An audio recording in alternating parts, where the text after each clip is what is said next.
Your body was not designed for comfort, but for continuation. And continuation, for most of human history, meant never staying still for long. Long before chairs, beds, or fixed homes, the human body formed in landscapes where stopping too long meant losing warmth, missing food, or becoming vulnerable. What feels like rest today may once have been a risk. And so even now, in still rooms and quiet nights, something inside you keeps asking to move, not out of habit, but out of memory. If stillness was never the natural state of our species, then why does your body always need to move, even when nothing is happening?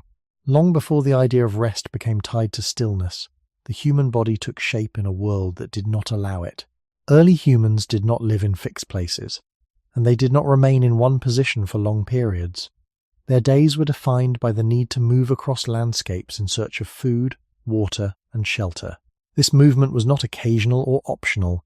It was continuous, low in intensity but steady, woven into nearly every hour of waking life.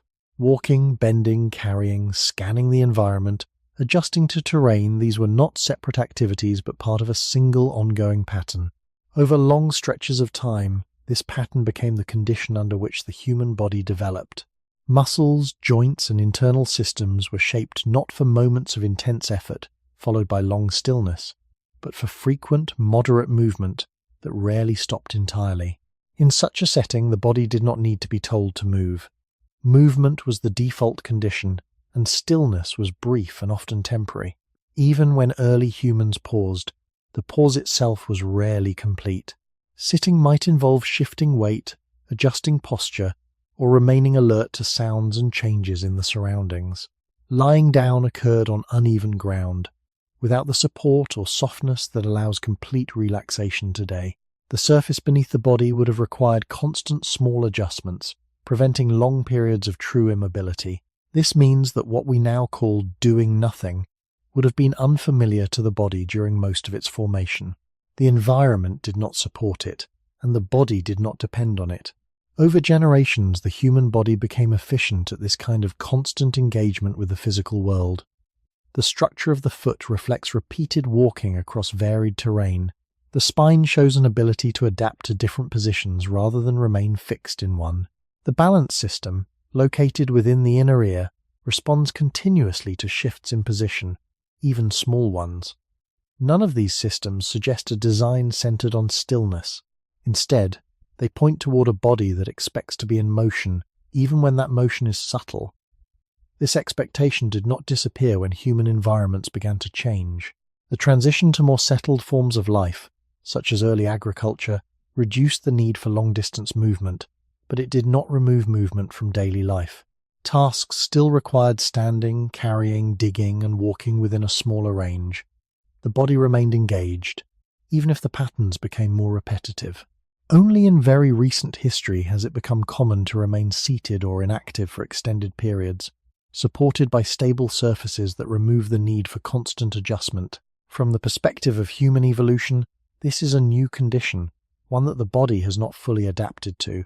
When a person today sits still for a long time and begins to feel discomfort, that sensation can be understood not as a failure of the body, but as a reflection of its deeper structure. The body is responding according to patterns that were established over a much longer period than the modern environment has existed. It is not simply reacting to the present moment, but to a long history in which movement was continuous and necessary. The feeling that something is slightly wrong when remaining still may come from this mismatch between past conditions and present behavior.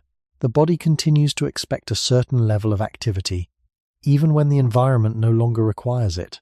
This does not mean that the body is resisting rest, but that its idea of rest may be different from the one that has developed more recently.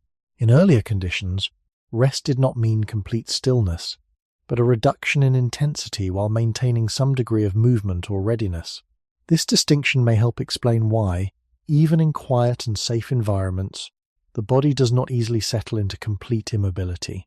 It continues to carry within it the traces of a different world, one in which to stop moving entirely was not a neutral choice, but a condition that rarely lasted for long.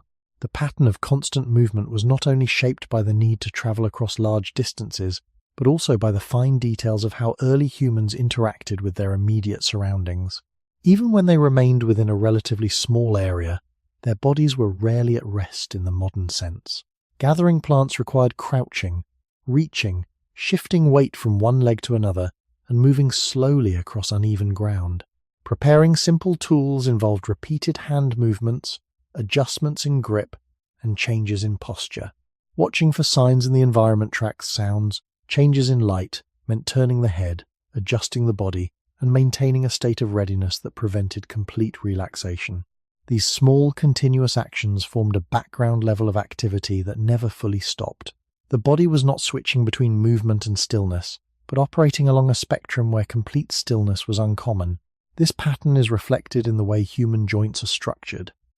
Joints such as the hips, knees, and shoulders are capable of a wide range of motion, and they function best when they are used regularly. When a joint moves even slightly, it helps maintain the distribution of fluids within it, supporting its internal surfaces. Without regular movement, this internal balance changes, and the joint may begin to feel stiff or uncomfortable. This is not an error in the system, but a sign that the system expects motion as part of its normal operation. In the context of early human life, this expectation was constantly met. There were few situations in which a joint would remain in one fixed position for long enough to create discomfort. The same pattern can be observed in the muscles that support posture. Modern environments often encourage holding a single position, such as sitting upright for extended periods. In contrast, early humans did not maintain one fixed posture for long. Standing involved subtle shifts in balance. Sitting on the ground required adjusting to the surface, often changing position over time. Lying down on natural terrain meant responding to uneven pressure, which led to frequent small movements during rest. These adjustments were not conscious decisions, but automatic responses to the environment. Over time, the body became accustomed to this constant variation, and its systems were tuned to expect it. This helps explain why holding a perfectly still posture today can feel unnatural or tiring, even when the position itself does not require significant effort. The body is not only responding to physical strain, but also to the absence of variation that it has long depended on. Looking further back toward the early stages of human development, this pattern begins even before birth. Movement in the womb plays a role in shaping the developing body, influencing the formation of muscles and joints. After birth, infants move frequently and spontaneously, not for a specific purpose, but as part of normal development. They shift, reach, kick, and change position often, rarely remaining still for long. This early behavior reflects the same underlying structure that shaped the species over much longer periods. Movement is not something that must be learned as an external habit, but something that emerges naturally from the body's design. As individuals grow, the environment begins to shape how this natural tendency is expressed. In many modern settings, opportunities for continuous low-level movement are reduced. Surfaces are flat and supportive, tasks are often performed in fixed positions, and external conditions are stable. These changes make it possible to remain still for longer periods than was common in earlier environments. However, the internal systems that developed under different conditions continue to function in the same way. They expect variation, adjustment, and regular motion. When these expectations are not met, the result is often a subtle sense of discomfort or restlessness. This sensation does not necessarily point to a specific problem, but rather to a mismatch between the body's long-term development and its current conditions. By considering how movement was woven into the smallest actions of early human life, it becomes easier to understand why the body continues to seek it, even in situations where it is no longer required for survival. The need to move is not only about covering distance or performing tasks, but about maintaining the internal balance that the body has always depended on. This perspective shifts the focus away from movement as an optional activity and toward movement as a continuous background state, one that has been present since the earliest stages of human existence and remains embedded in the way the body functions today. If movement formed the background of human life for such a long time, then it also shaped how the body understands time, space, and effort in ways that are not immediately visible. Early humans did not experience their environment as a series of fixed locations connected by occasional movement. Instead, movement itself was the way space was known. Distance was not measured in abstract units, but in the time and energy required to walk, climb, or carry. A place was not simply where one stayed, but where one arrived after moving through terrain that required constant adjustment. This means that the body's sense of orientation, balance, and awareness developed in close connection with motion. The inner systems that help a person know where they are in space rely on signals that change with movement, even subtle shifts. When these signals become too constant, as they often do in modern still environments, the system receives less variation than it was shaped to expect. This can create a quiet sense that something is incomplete, even if the external conditions appear stable. The same pattern appears in how the body manages energy. In early human conditions, energy use was distributed across long periods of low to moderate activity, rather than concentrated in short bursts followed by long inactivity. Walking, gathering, and carrying were sustained over time, with intensity rising and falling gradually. This created a rhythm in which the body remained engaged without reaching extremes. Systems involved in energy regulation adapted to this pattern. They became efficient at supporting ongoing activity rather than preparing for long intervals of stillness. When activity stops completely for extended periods, the transition is not always smooth. The body may not immediately shift into a state that feels restful because its systems are tuned to a different rhythm. This does not mean that rest is impossible, but that the form of rest the body expects may include some degree of continued movement or change. Looking at the broader history of human environments, the absence of long-term stillness becomes even more clear. Shelters were temporary or semi-permanent, often requiring maintenance and adjustment. Weather conditions changed frequently, influencing how and where people positioned themselves. Social life also involved movement, whether through cooperation in tasks or communication within small groups that were not fixed in place.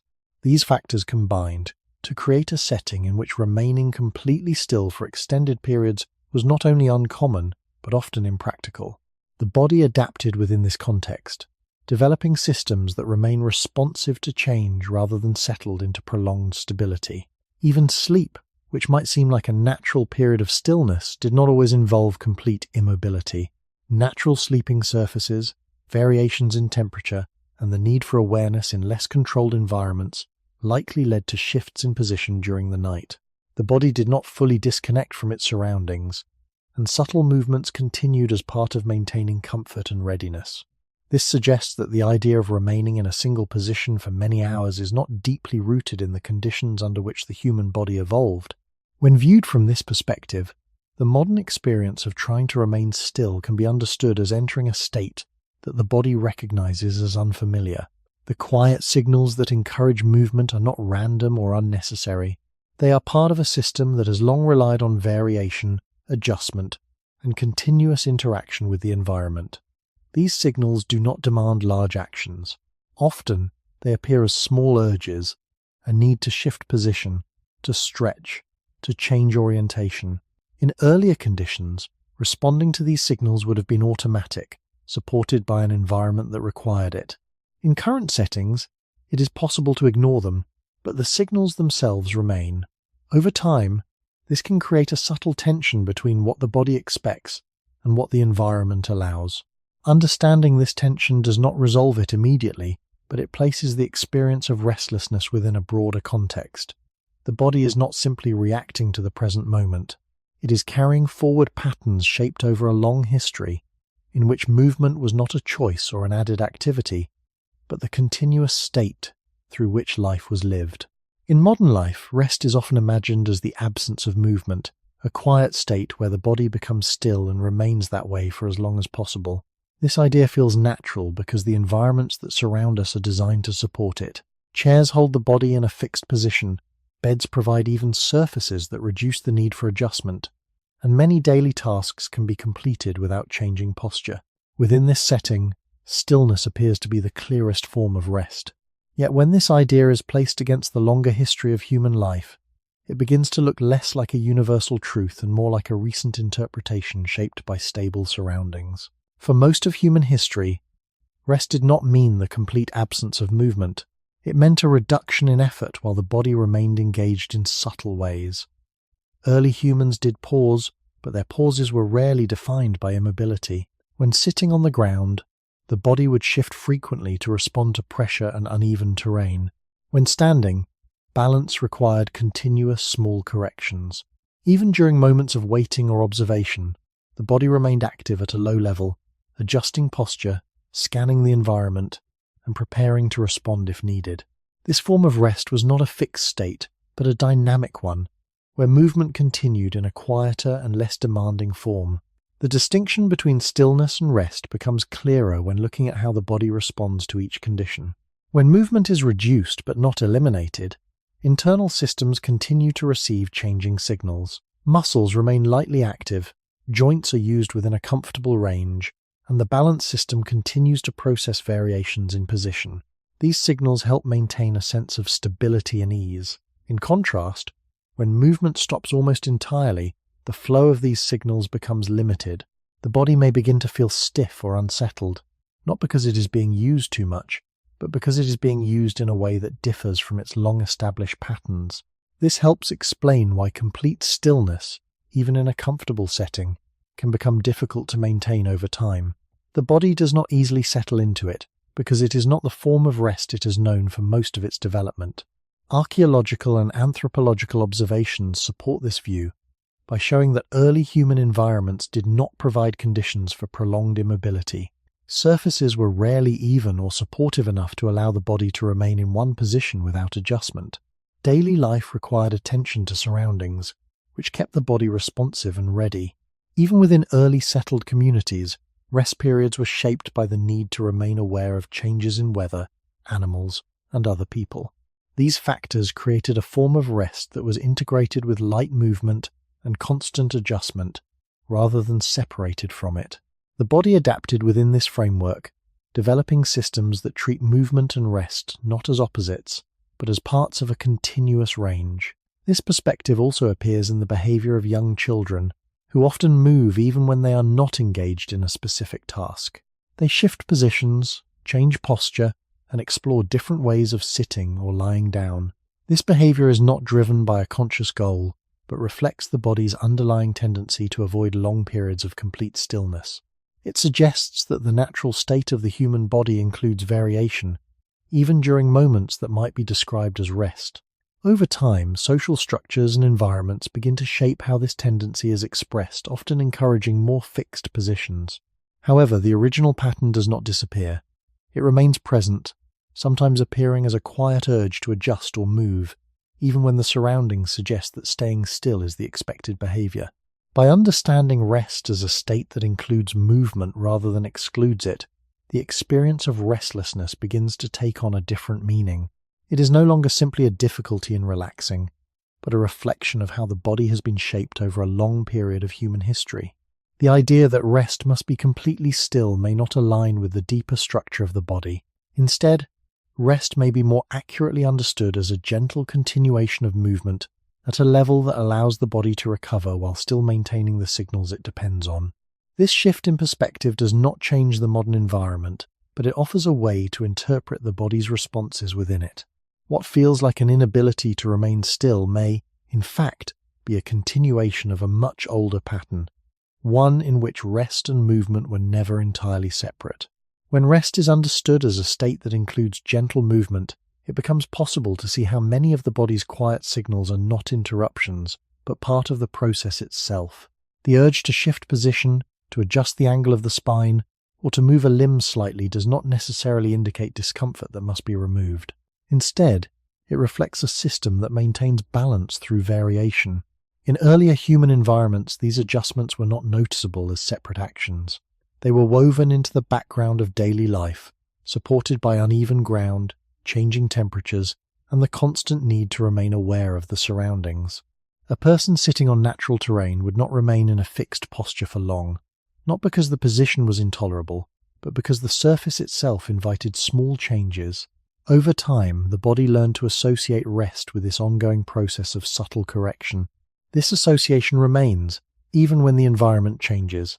Modern surfaces, by contrast, reduce the need for such adjustments. A flat chair or a soft bed allows the body to remain in one position with little external pressure to move. At first, this may feel like an advantage, a way to conserve energy and reduce effort. However, without the small variations that were once constant, the body begins to generate its own signals to create them. These signals appear as restlessness, a slight unease, or the feeling that the current position is no longer quite right. The body is not reacting to an immediate problem, but to the absence of the variation it expects. In this sense, the need to move during rest is not a disruption of rest, but a continuation of it under different conditions. The same principle can be observed in how the body manages comfort over time.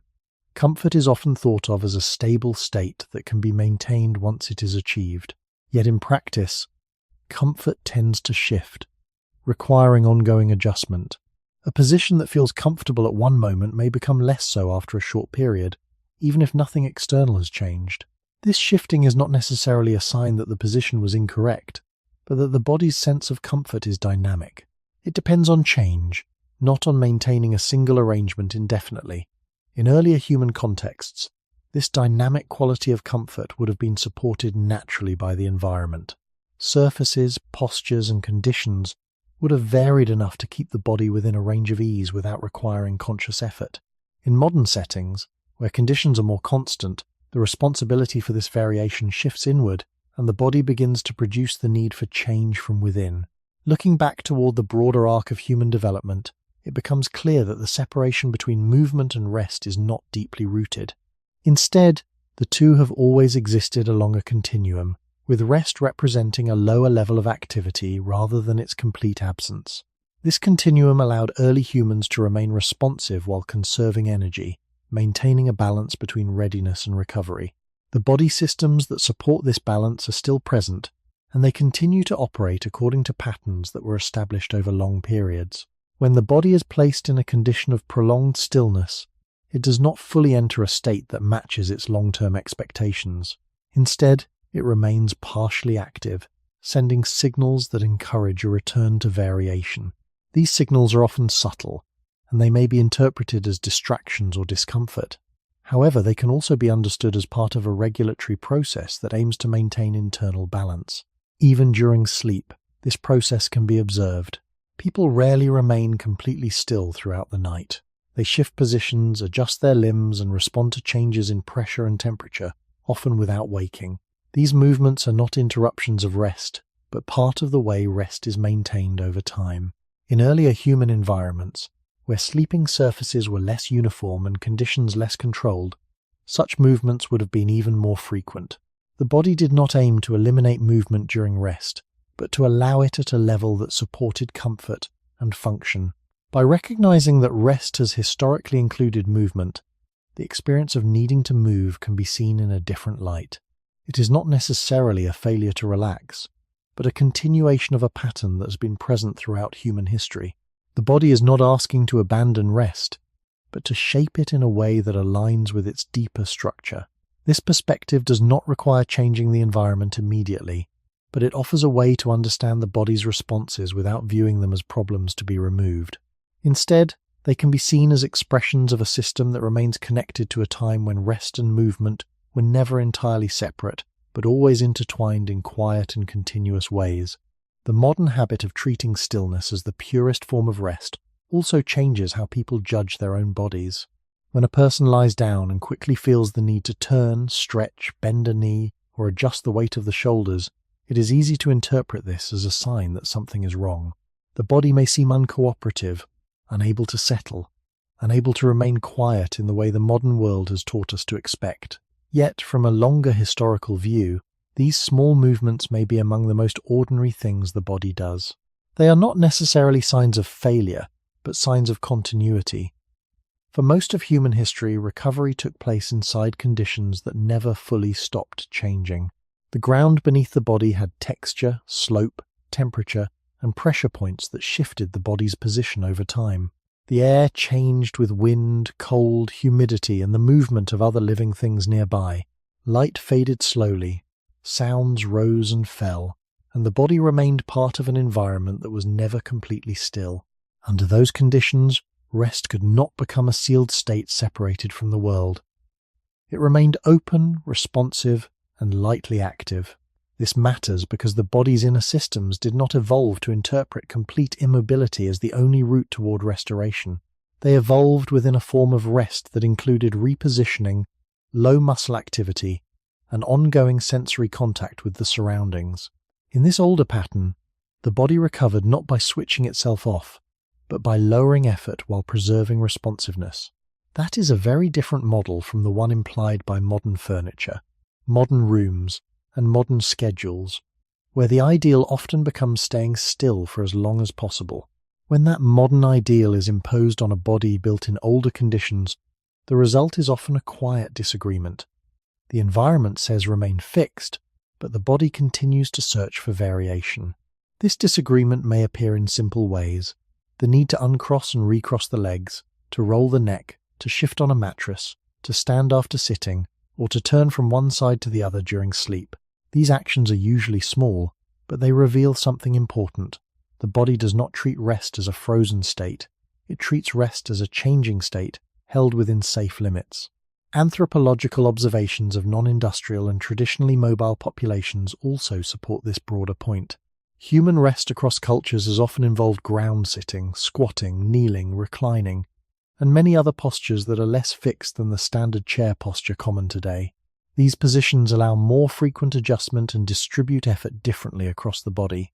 They also suggest that comfort, historically, was not always created by reducing movement to zero, but by allowing the body to vary its relationship to gravity and pressure.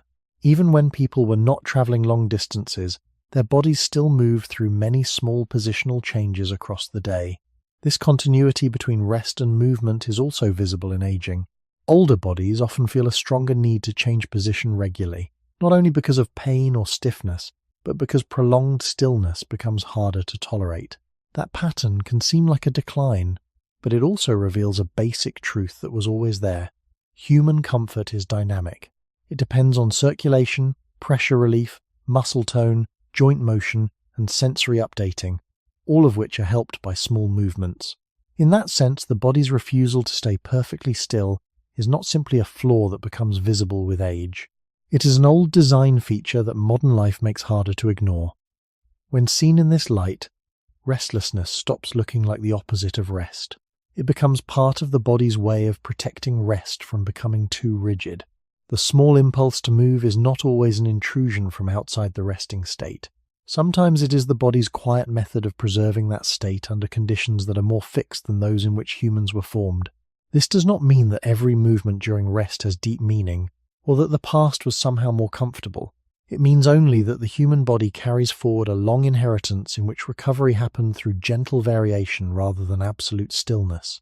The more clearly this is understood, the easier it becomes to see that the body's need to move does not begin when work begins and end when rest begins. It continues softly across both, linking them together in one long and ancient rhythm. Beneath the visible movements of the body, there is a quieter layer of activity that depends on those movements to continue functioning smoothly. Muscles and joints are often thought of as structures that act only when we decide to use them, but in reality they are part of a system that requires regular input to maintain its internal balance. When a joint moves, even slightly, it helps circulate fluid within the space between its surfaces, supporting the smooth interaction of cartilage and reducing internal friction. This process does not require large effort, but it does depend on variation. Without movement, the distribution of these fluids becomes less dynamic, and the joint may begin to feel stiff or resistant. This is not damage in itself, but a change in state that reflects the absence of the conditions under which the joint usually operates. In earlier human environments, this kind of stillness was rare. Movement at different scales ensured that joints were used frequently enough to maintain their internal environment without conscious attention. The same principle applies to the muscles that surround and stabilize the skeleton. Muscles are not only responsible for producing visible motion, but also for maintaining posture and readiness at a low level of activity.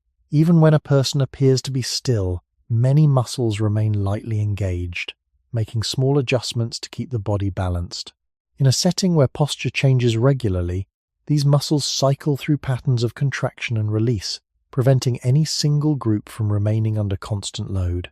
This cycling supports endurance and reduces the buildup of localized fatigue. When the body is held in a fixed position for a long time, this natural alternation is limited. Certain muscles may remain active without variation, while others are not used at all. Over time, this imbalance can create a sense of discomfort, not because the body is doing too much, but because it is doing too little in too narrow a way. The body begins to signal the need for change, encouraging movement as a way to restore balance across its systems. Looking at how these systems develop, it becomes clear that they are not designed to operate in isolation. The movement of joints, the activity of muscles, and the feedback from the nervous system are closely linked. When a joint moves, sensors within it send information to the brain about position and pressure. This information helps coordinate further movement and maintain stability. In a constantly changing environment, these signals are varied and continuous, allowing the body to adjust smoothly to different conditions. When movement is reduced, the flow of information also becomes more limited. The body receives fewer updates about its position, and the sense of ease that comes from responsive adjustment may diminish. This can contribute to the feeling that something is slightly off, even when there is no clear source of strain. The body is not only responding to physical forces, but also to the pattern of signals it has come to expect. This expectation has roots in the long period during which human bodies developed in environments that required frequent adjustment. Archaeological studies of skeletal remains show evidence of habitual movement patterns, reflected in bone structure and joint wear that correspond to varied and repeated use rather than prolonged immobility. These patterns suggest that the human body has long been adapted to a range of motions performed regularly over time. They do not indicate a history of remaining in fixed positions for extended periods. When modern life introduces such conditions, the body does not immediately change its underlying design. Instead, it continues to operate according to the patterns it has inherited, using movement as a primary tool for maintaining internal stability. This helps explain why even small movements can bring a sense of relief. A shift in posture, a stretch, or a brief change in position can restore variation to systems that have been held in one state. The relief does not come from solving a single problem, but from reintroducing the conditions that the body is accustomed to. In this way, movement acts less like an added activity and more like a basic requirement for maintaining the quiet functions that support comfort and balance. The body does not wait until a large problem appears before signaling the need to move. It signals early, through subtle sensations that invite small changes. These signals may be easy to overlook, especially in environments that encourage stillness, but they are part of a long-established relationship between movement and internal function. Understanding this relationship reveals that the need to move is not only about external tasks or visible actions. It is deeply connected to how the body sustains itself at a level that is often unnoticed, shaped by a history in which movement was constant and essential to the way the body remained in a stable and workable state. The body does not experience movement as a single event. It experiences movement as a constant exchange between load and release, pressure and relief, tension and adjustment. This exchange is especially important in tissues that are easy to ignore because they work quietly in the background. Tendons, ligaments, fascia, and the smaller stabilizing muscles around joints all depend on regular changes in force. They are not meant to remain under one unchanging condition for very long. When the body shifts position, these tissues alter how weight is distributed, how force travels through the limbs and spine, and how different parts of the body share the work of support. In a life shaped by varied terrain, ground sitting, walking, bending, carrying, and reaching, this redistribution would have happened almost without pause. One posture flowed into another, and no single arrangement dominated the entire day. As a result, the tissues of the body were exposed to a wide range of small mechanical signals. Those signals help maintain resilience, not because every movement was intense, but because the body was rarely locked into one pattern long enough for strain to gather in only one place. This helps explain a common feature of modern stillness. Discomfort often appears not when the body is heavily challenged, but when it is held in a narrow pattern for too long. A seated posture may not look demanding, yet it places steady load on selected tissues while reducing the normal variation that would spread that load more widely. The neck remains oriented in one direction, the hips stay bent, the lower back settles into a limited range, and the shoulders may hold a quiet but continuous position. Over time, the issue is not simply effort, but repetition without change. The body begins to feel dense, stiff, or unsettled because its support system is being asked to remain too constant. In earlier human conditions, this kind of constancy would have been less common. Even tasks that lasted for a long time were usually broken by changes in terrain, changes in hand use, changes in stance, or the need to respond to other people and to the environment. The archaeological record does not preserve posture directly in every case, but it does preserve signs of lives built around repeated, varied physical use.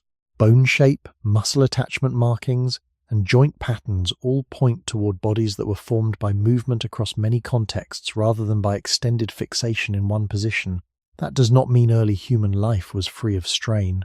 It means the strain emerged inside variation, and variation changes how the body copes. Another important point is that the body senses movement not only through large motions, but through constant internal feedback. Receptors in muscles, tendons, and joints provide the nervous system with information about stretch, pressure, angle, and speed. This information allows the brain to maintain posture without having to consciously manage every detail. But these receptors work best when there is something to report. Small changes in position refresh the flow of information. They tell the nervous system where the body is now, not only where it was several minutes ago. When posture is held too steadily, the flow of information becomes less rich. The body may still be safe, but it becomes less dynamically informed. That reduction can contribute to the familiar urge to roll the shoulders, uncurl the spine, stand up, or shift weight from one side to the other. These are not always responses to injury or failure. Often they are efforts to restore sensory freshness and mechanical variety. In that sense, movement supports the body by preventing the support system itself from becoming too rigid. Seen through the longer history of human life, this makes deep sense. A body shaped in mobile environments would not only need strong muscles and durable joints, it would need tissues that remain adaptable through use, and a nervous system that expects constant updates from those tissues. The result is a body that does not merely permit movement but quietly depends on it to keep its structure distributed, informed, and balanced. When movement disappears for too long, the body does not instantly break down, but it begins to lose the variation that has long helped it stay comfortable. That is why even small movements can feel surprisingly meaningful. They reintroduce the alternating forces, shifting pressure, and sensory detail that the body has known for most of its history, and they remind us that support in the human body has never come from stillness alone.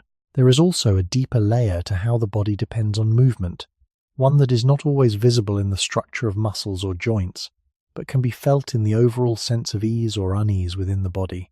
This layer involves how the body organizes itself moment by moment, not through conscious control, but through a continuous process of adjustment that relies on subtle variation.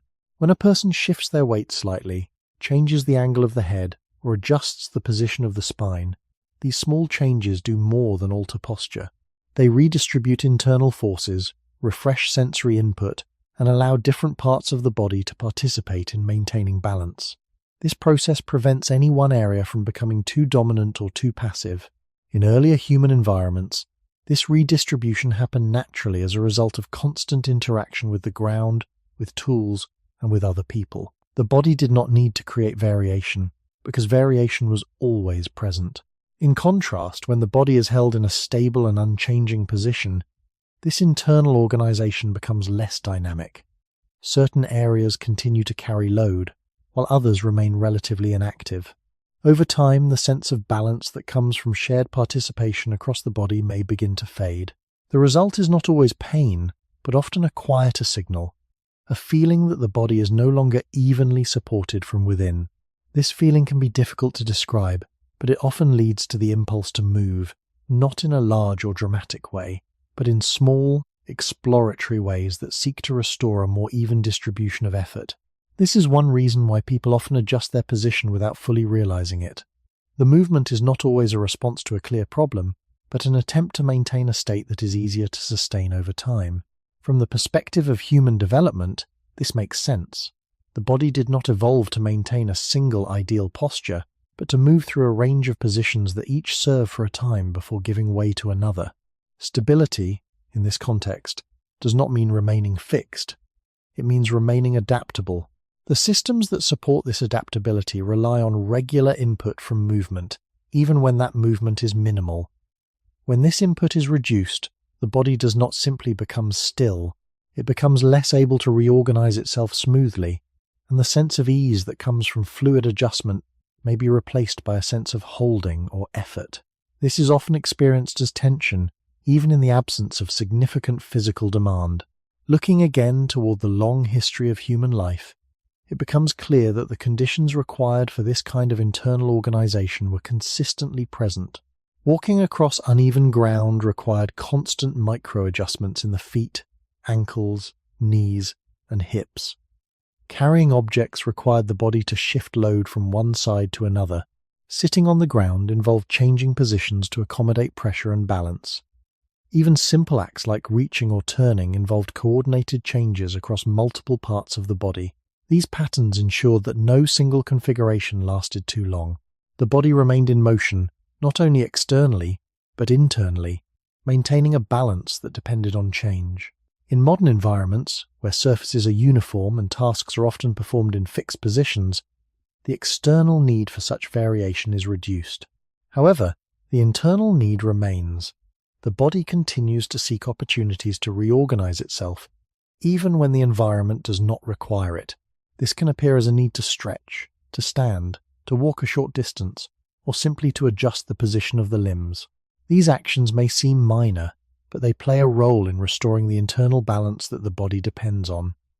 They are not interruptions of stillness, but part of a larger pattern that includes both movement and rest. Understanding this pattern helps to place the experience of needing to move within a broader context. It shows that the body's reliance on movement extends beyond visible structures and into the way it maintains its overall sense of stability and ease. This reliance was formed over a long period during which movement was constant and varied. When that variation is reduced, the body does not immediately adapt by becoming fully still. Instead, it continues to express its original pattern, using small movements to maintain the conditions it recognizes. In this way, the need to move is not simply about avoiding discomfort. It is about preserving a form of internal organization that has been present throughout human history, linking the structure of the body to the environments in which it was shaped, and to the quiet processes that continue to support it today. Movement matters to the circulation of the human body in a way that is easy to overlook because the heart is often imagined as doing all of the work by itself. The heart is central, but it does not operate in isolation. Blood must travel through a body shaped by gravity, posture, muscle tension, pressure, and repeated changes in position. When the body moves, even gently, muscles in the legs, feet, and trunk compress nearby veins and help push blood back upward toward the heart. This is sometimes described as a kind of assisting mechanism, not separate from circulation but woven into it. In a body that walks, shifts, bends, stands, squats, or changes posture often, this support happens constantly throughout the day, without much awareness. In a body that remains still for long periods, that assistance becomes reduced, and the experience of heaviness, sluggishness, or dull discomfort may begin to appear. This does not mean that the circulatory system fails in stillness, but that it functions in a different and often less comfortable way when movement is removed from the process for too long. Looking back across most of human history, the conditions under which circulation operated were rarely conditions of prolonged immobility. Early humans did not spend long hours sitting in one posture with the lower body largely inactive. Their days involved repeated changes in elevation, direction, and stance. Walking over uneven ground meant the foot and calf were constantly engaged. Stooping, carrying, and rising again altered the distribution of weight and pressure through the body. Even rest often happened in postures that still required some degree of muscular activity and repositioning. Under those circumstances, circulation was not being supported only by the heart's rhythm, but by the body's own pattern of motion. This long partnership between circulation and movement became part of the normal background of human life. The body was not designed around the expectation that blood would move efficiently through hours of near-complete lower body stillness, because such a pattern barely existed during the long formation of the species. This older relationship between motion and blood flow helps explain why long stillness often creates sensations that are difficult to ignore. Legs may feel dense or warm, feet may feel slightly swollen. The body may begin asking for a stretch, a step, or a change in posture even before a person consciously decides to move. These signals are not random. They reflect the fact that circulation is a distributed process influenced by the whole body, not only by one organ. The veins especially are affected by posture and muscular activity, because returning blood upward from the lower parts of the body must work against gravity. In mobile human environments, this challenge was offset again and again by ordinary movement. In modern settled environments where chairs, vehicles, and long indoor tasks are common, the body may remain in positions that reduce this natural assistance. The discomfort that follows is not merely psychological impatience. It can be understood as part of a physical system asking for the kind of help it has usually received across thousands of generations. Even the pace of circulation is connected to the historical shape of human life in more subtle ways. Human bodies evolved under conditions in which activity and rest alternated, but neither state usually involved complete passivity for long. Light movement persisted through daily tasks, social interaction, tool use, and ground-based postures. That meant the circulatory system operated inside a world of repeated pulses coming not just from the heartbeat, but from the body's own shifting structure. This may be one reason why stillness often feels less restful after a certain point. The body may be safe and seated, yet some internal processes begin to lose the quiet support they normally expect. As a result, the need to move does not always feel like a desire for exertion. It may feel smaller and simpler than that, more like an urge to restore flow. A short walk, a change in leg position, standing for a moment, or stretching the feet can feel relieving not because they solve a dramatic problem, but because they return circulation to the conditions under which the human body has long operated most comfortably. Seen this way, the body's need to move is not only about muscles or habits. It is also about helping blood travel through a form shaped by gravity and history, a form that for most of its existence was rarely asked to remain still for very long at all. The relationship between movement and circulation is not only mechanical, but also rhythmic. Blood does not move through the body in a perfectly steady stream. It moves in pulses, shaped by the beating of the heart, by the elasticity of blood vessels, and by the changing pressures created throughout the body.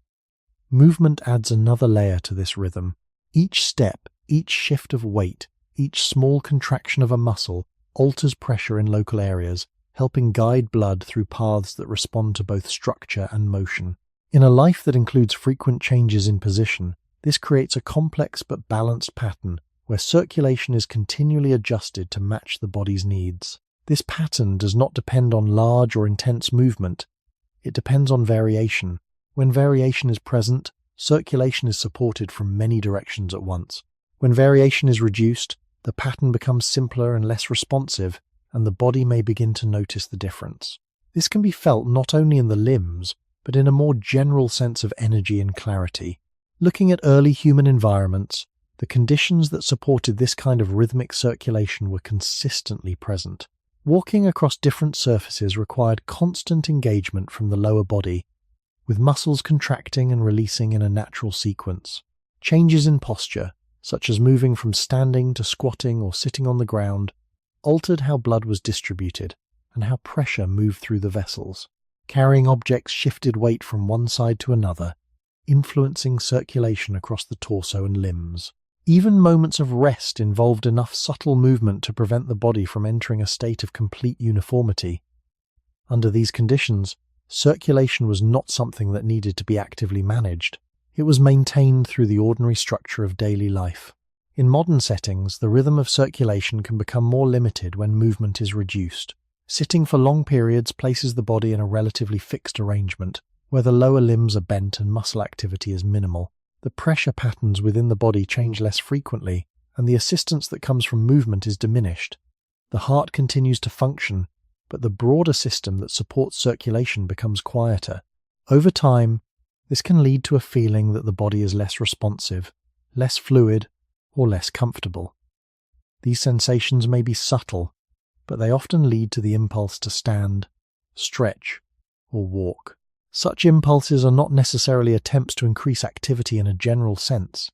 They are often attempts to restore the rhythm that has been reduced. Even a small amount of movement can reintroduce variation into the system. Standing changes the relationship between gravity and the body. Walking engages the muscles of the legs in a repeating pattern that supports upward flow. Shifting posture alters pressure across the torso and allows different pathways to become active again. These changes do not require effort in the sense of exertion. They require only the reintroduction of variation, which the body recognizes as familiar. The connection between circulation and movement also extends to how the body regulates temperature and distributes resources. Blood carries heat, oxygen, and nutrients, and its movement is influenced by both internal signals and external conditions. In environments where temperature varied and activity was ongoing, circulation adapted continuously, adjusting to maintain balance. In more controlled environments, where temperature and posture remain stable, some of these adjustments become less frequent. The body may still function well, but it may lose some of the subtle responsiveness that comes from constant change. This can contribute to a sense of dullness or inactivity that is not directly tied to fatigue, but to the absence of variation in internal processes. From a broader historical perspective, it becomes clear that the human body did not evolve in conditions where circulation could remain stable without regular input from movement. Instead, it developed within a system where motion, posture, and environment were always interacting. The need to move, even slightly, reflects this long history. It is not only a response to immediate discomfort, but a continuation of a pattern in which circulation has always been supported by the body's own activity. When that activity is reduced, the body does not immediately adapt by becoming fully still. It continues to seek the rhythms it has known, using small movements to restore a sense of flow that has been present throughout most of human existence. The body's need to move for the sake of circulation also helps explain why stillness can gradually change not only how the limbs feel, but how the whole body feels from within. When blood flow becomes less dynamically supported by posture changes and muscle activity, the result is often not dramatic enough to be called illness, yet it is noticeable enough to shape experience. A person may begin to feel heavy without having done hard work, dull without being truly sleepy, or restless without knowing exactly why. These states are easy to misunderstand because they do not always arrive as clear pain. They often appear as a loss of freshness inside the body, as if the body has become quieter in the wrong way. This is where the long history of human movement becomes especially important. For most of the time that human bodies were taking shape, circulation was embedded in motion-rich environments. Blood was not expected to travel through hours of repeated stillness while the body remained folded into a narrow range of positions. It moved through a body that walked, crouched, rose, carried, turned, and adjusted itself again and again in response to ground, weather, labor, and social life. That pattern did not merely assist circulation from time to time. It formed the ordinary setting in which circulation usually took place. This older setting also influenced how the body came to interpret comfort. Comfort was not simply softness or support. It included flow, responsiveness, and the absence of stagnation. A body could be tired and still feel physically coherent if it remained in gentle motion, but a body could also be outwardly at rest and begin to feel less coherent if circulation lost the support of regular movement. This helps explain why a short walk can sometimes feel more restoring than remaining seated, even when the seated posture seems more restful on the surface. The walk does not only engage the muscles, it reorganizes the internal movement of blood, changes pressure patterns throughout the body, and restores a broader sense of circulation that the body has long recognized. In this way, movement does not oppose rest. It often protects the body from a kind of stillness that becomes too narrow for comfort. Historical change has made this tension easier to notice. In settled agricultural societies, and later in urban and industrial ones, daily life became more structured around repeated tasks in bounded spaces. But even then, much of life still involved standing, carrying, bending, and moving between places. Only very recently has it become common for large numbers of people to spend many hours each day sitting with minimal lower body activity. From the perspective of evolutionary time, that is a very new condition. The circulatory system itself remains ancient. It still works within a body that formed under very different rhythms. It still responds to gravity, to posture, and to muscular assistance in ways that reflect a much older human world. That is why the urge to stand up after sitting for too long can feel so immediate and so ordinary. The body is not demanding intense action. It is asking for a return to a pattern of support that has accompanied circulation for a very long time. Even small habitual gestures reveal this truth. People tap their feet, shift their legs, roll their ankles, stretch their calves or rise for no reason that seems urgent. These are often treated as minor habits, yet they may also be read as quiet acts of maintenance. The body is not waiting passively for circulation to take care of itself under fixed conditions. It participates.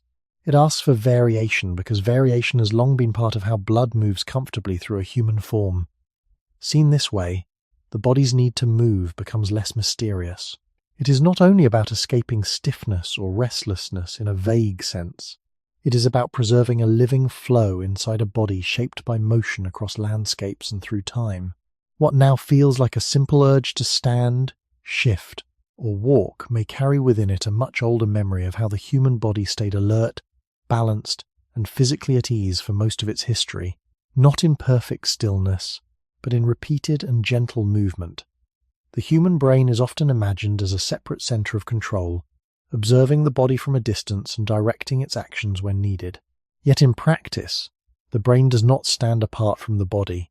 It is deeply dependent on the constant stream of signals that come from muscles, joints, skin, and internal systems.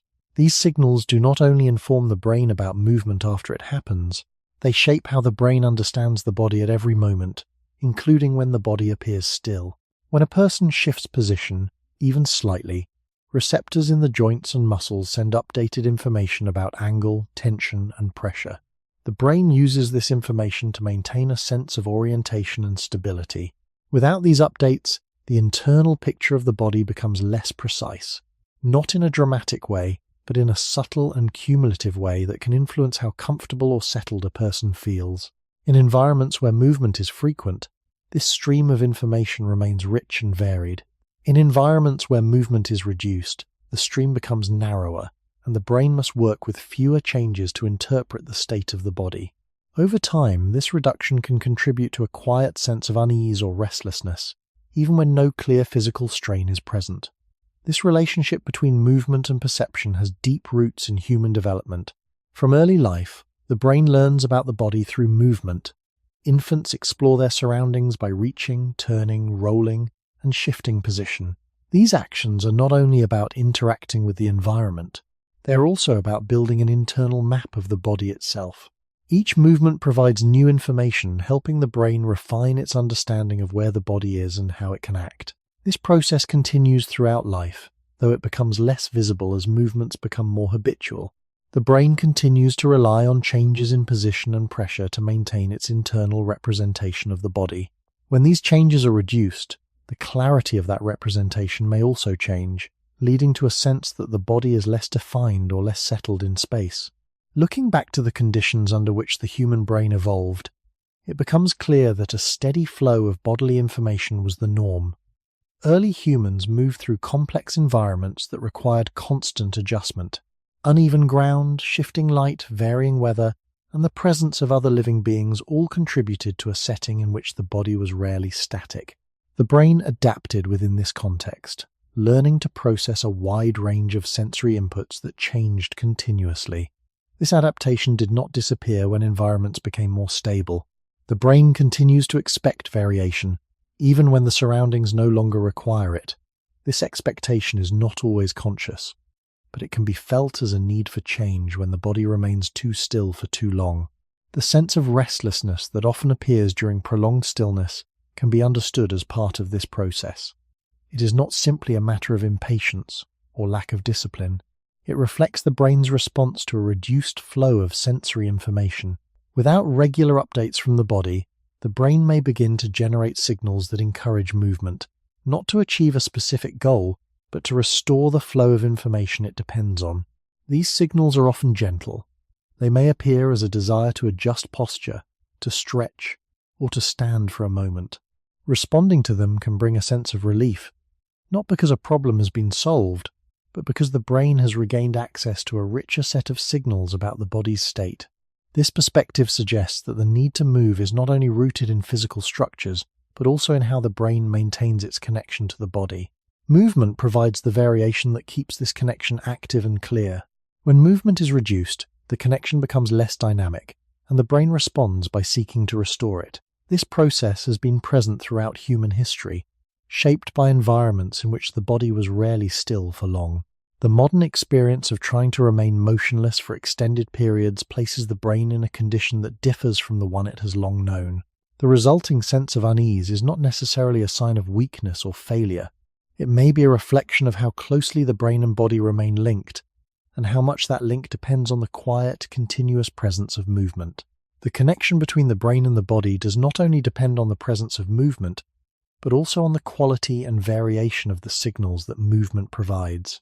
When the body changes position, the brain receives information from many sources at once. The skin reports shifts in pressure and temperature. The inner ear detects changes in balance and orientation. Muscles and joints provide feedback about length, tension, and alignment. Together, these signals create a layered picture that allows the brain to maintain a stable sense of where the body is and how it relates to the surrounding space. In a life that includes frequent, varied movement, this picture is constantly refreshed. It remains flexible, detailed, and responsive. In contrast, when the body remains in a fixed position for a long time, the flow of new information becomes limited. The signals do not disappear, but they change less, and the brain receives fewer updates about the body's current state. This reduction in variation can alter how the body is experienced from within. The sense of being grounded or clearly oriented may become less distinct, replaced by a more neutral or unsettled feeling that encourages change.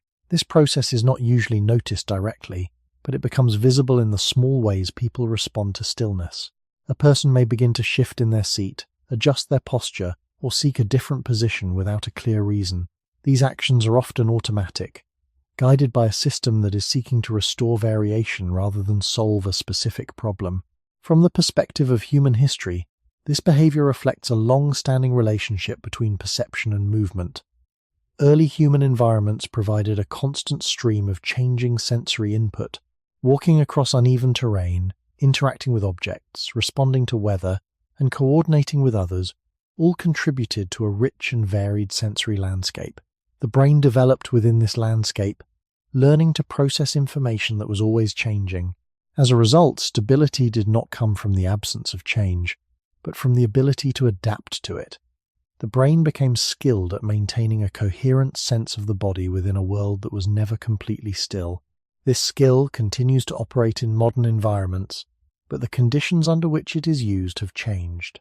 When the external world becomes more stable, the internal system may begin to seek variation on its own.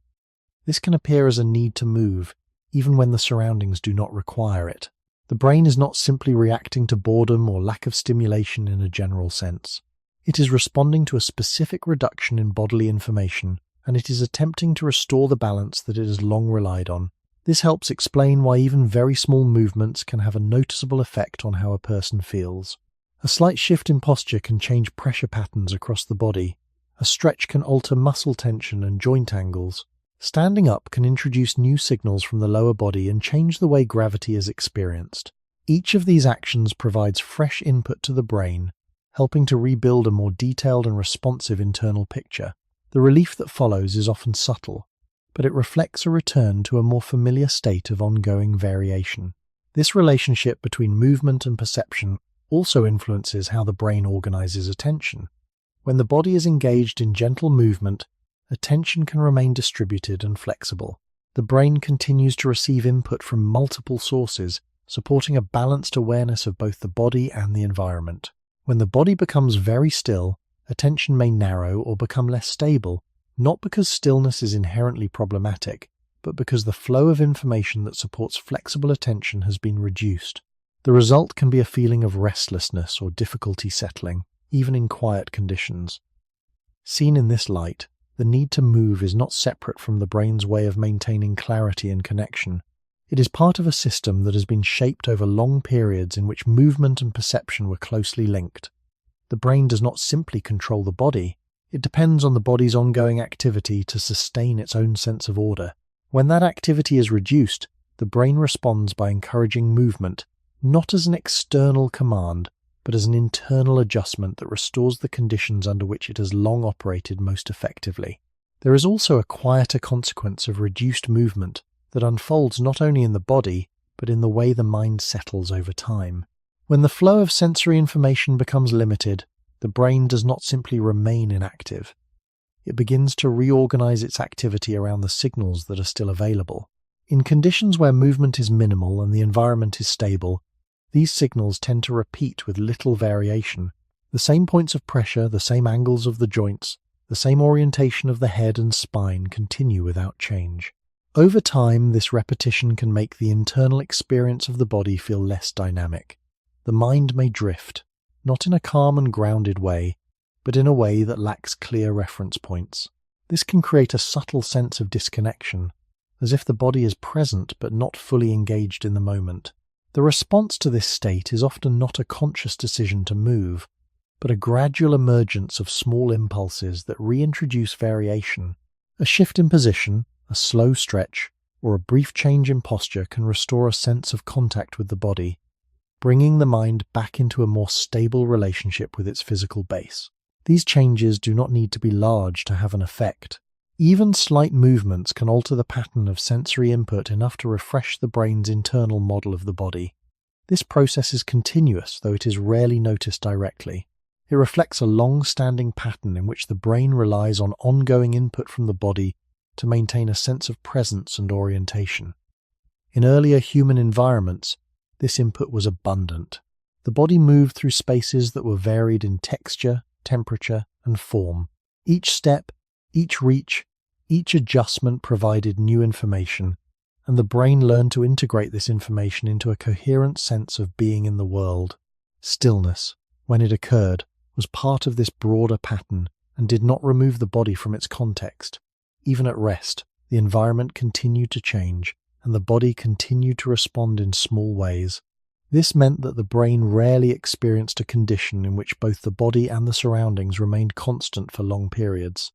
In modern environments, it is possible to create such conditions. A person can sit or lie in a stable position, surrounded by surfaces that do not change and stimuli that remain constant. While this can be comfortable in some respects, it also reduces the flow of new information that the brain has long used to maintain its sense of connection to the body. The result may not be immediate discomfort, but over time it can lead to a quiet sense that something is missing. The mind may feel less anchored, less clearly tied to the body's position in space. This feeling often gives rise to the need to move, not as a reaction to pain, but as a way of restoring a more complete sense of presence. Movement, in this context, acts as a bridge between the physical and the mental. It re-establishes the flow of information that allows the brain to remain oriented and engaged. This does not mean that stillness has no place in human life. Rather, it suggests that stillness becomes more sustainable when it is part of a pattern that includes variation. When periods of stillness are balanced by periods of movement, the brain continues to receive the range of signals it depends on. When stillness becomes prolonged and unchanging, the brain may begin to seek variation on its own, through impulses that encourage the body to move. These impulses are not disruptions of calm, but part of the system that maintains it over time. Understanding this relationship helps to explain why the need to move can persist even in quiet, controlled environments. It shows that the brain does not simply adapt to stillness by becoming inactive. It remains engaged, continuously monitoring the body and responding to changes in the flow of information. When that flow becomes too limited, the brain responds in the only way it can, by encouraging the body to reintroduce variation. This response is not new. It is part of a pattern that has been present throughout human history, shaped by environments in which movement was constant, and the connection between body and mind was maintained through ongoing change. The human body does not operate on a single, unchanging level of activity. Instead, it follows rhythms that rise and fall across the day, shifting between periods of greater engagement and periods of reduced effort. These rhythms are not limited to sleep and wakefulness. They extend into how the body moves, how it uses energy, and how it prepares for changes in the environment. In modern life, it is common to think of rest as a long, uninterrupted state that balances periods of work. However, when viewed across the longer history of human life, this idea becomes less consistent with how the body was shaped. Early humans did not divide their time into long blocks of stillness followed by long blocks of intense activity. Their days were structured by repeated cycles of movement and relative rest, each blending into the next. A period of walking might be followed by a slower pace of gathering or observing, then by standing, sitting, or lying down, often for a shorter duration before movement resumed. These transitions created a pattern in which the body rarely remained at one level of activity for long. Instead, it moved gradually between states, maintaining a kind of continuity that allowed systems within the body to adjust smoothly. This pattern is reflected in the way energy is used and restored. Rather than being depleted completely and then recovered in a single extended period, energy was managed through smaller adjustments spread across time.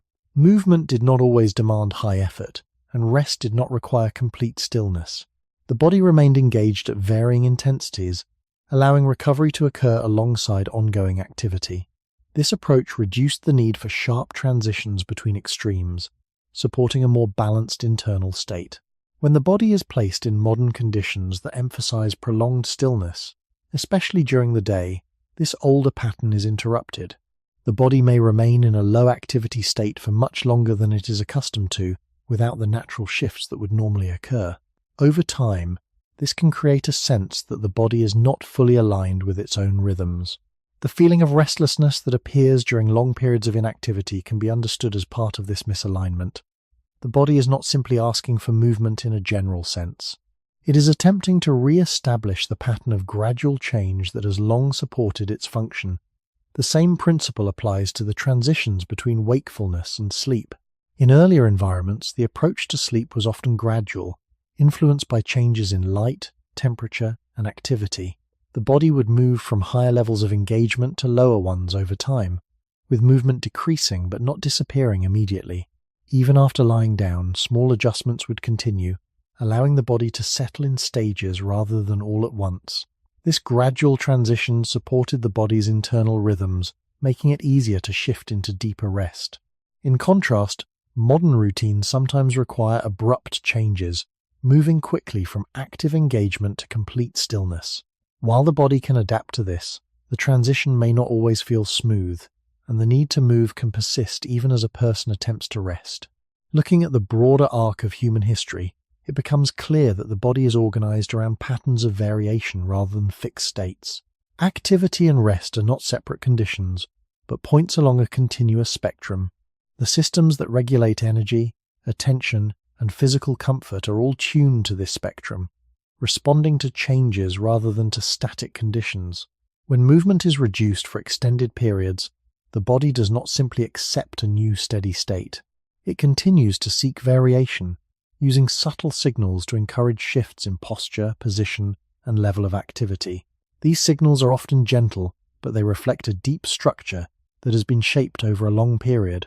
The need to move is not only about maintaining physical function or avoiding discomfort, it is also about preserving the rhythm that connects different states of the body. Movement allows the body to transition smoothly between levels of activity, supporting both engagement and recovery without requiring sharp boundaries between them. When this rhythm is maintained, the body can move through its daily cycle with a sense of continuity. When it is disrupted, the body may begin to signal the need for change, not because something is wrong, but because it is attempting to return to a pattern that has long defined how it operates. The shifting rhythm between activity and rest is closely tied to how the body anticipates change rather than simply reacts to it. The human system does not wait until it is completely exhausted before adjusting its level of effort, nor does it wait until it is fully recovered before becoming active again. Instead, it operates through gradual adjustments that begin before clear thresholds are reached. In earlier human environments, this anticipatory pattern was supported by constant interaction with surroundings that rarely stayed the same. Light changed slowly across the sky, temperature rose and fell, sounds appeared and faded, and the demands of movement varied with terrain and distance. These conditions encourage the body to remain flexible, always preparing for the next small shift rather than settling into a single fixed state. This meant that rest often began before complete fatigue, and movement resumed before complete stillness had taken hold. The result was a continuous flow between states, rather than a sharp division between them. This pattern can still be observed in subtle ways today. A person may feel the urge to stand up before feeling fully uncomfortable, or to stretch before stiffness becomes pronounced. These early signals reflect the body's tendency to act ahead of imbalance rather than after it. Movement, in this sense, is not always a response to a problem. It is often part of a process that prevents the problem from becoming more defined. In environments where movement is frequent and varied, this anticipatory system operates quietly and effectively. The body adjusts itself in small ways that maintain balance across its systems. In environments where movement is limited, the same system continues to function, but its signals may become more noticeable because the opportunities to respond are reduced.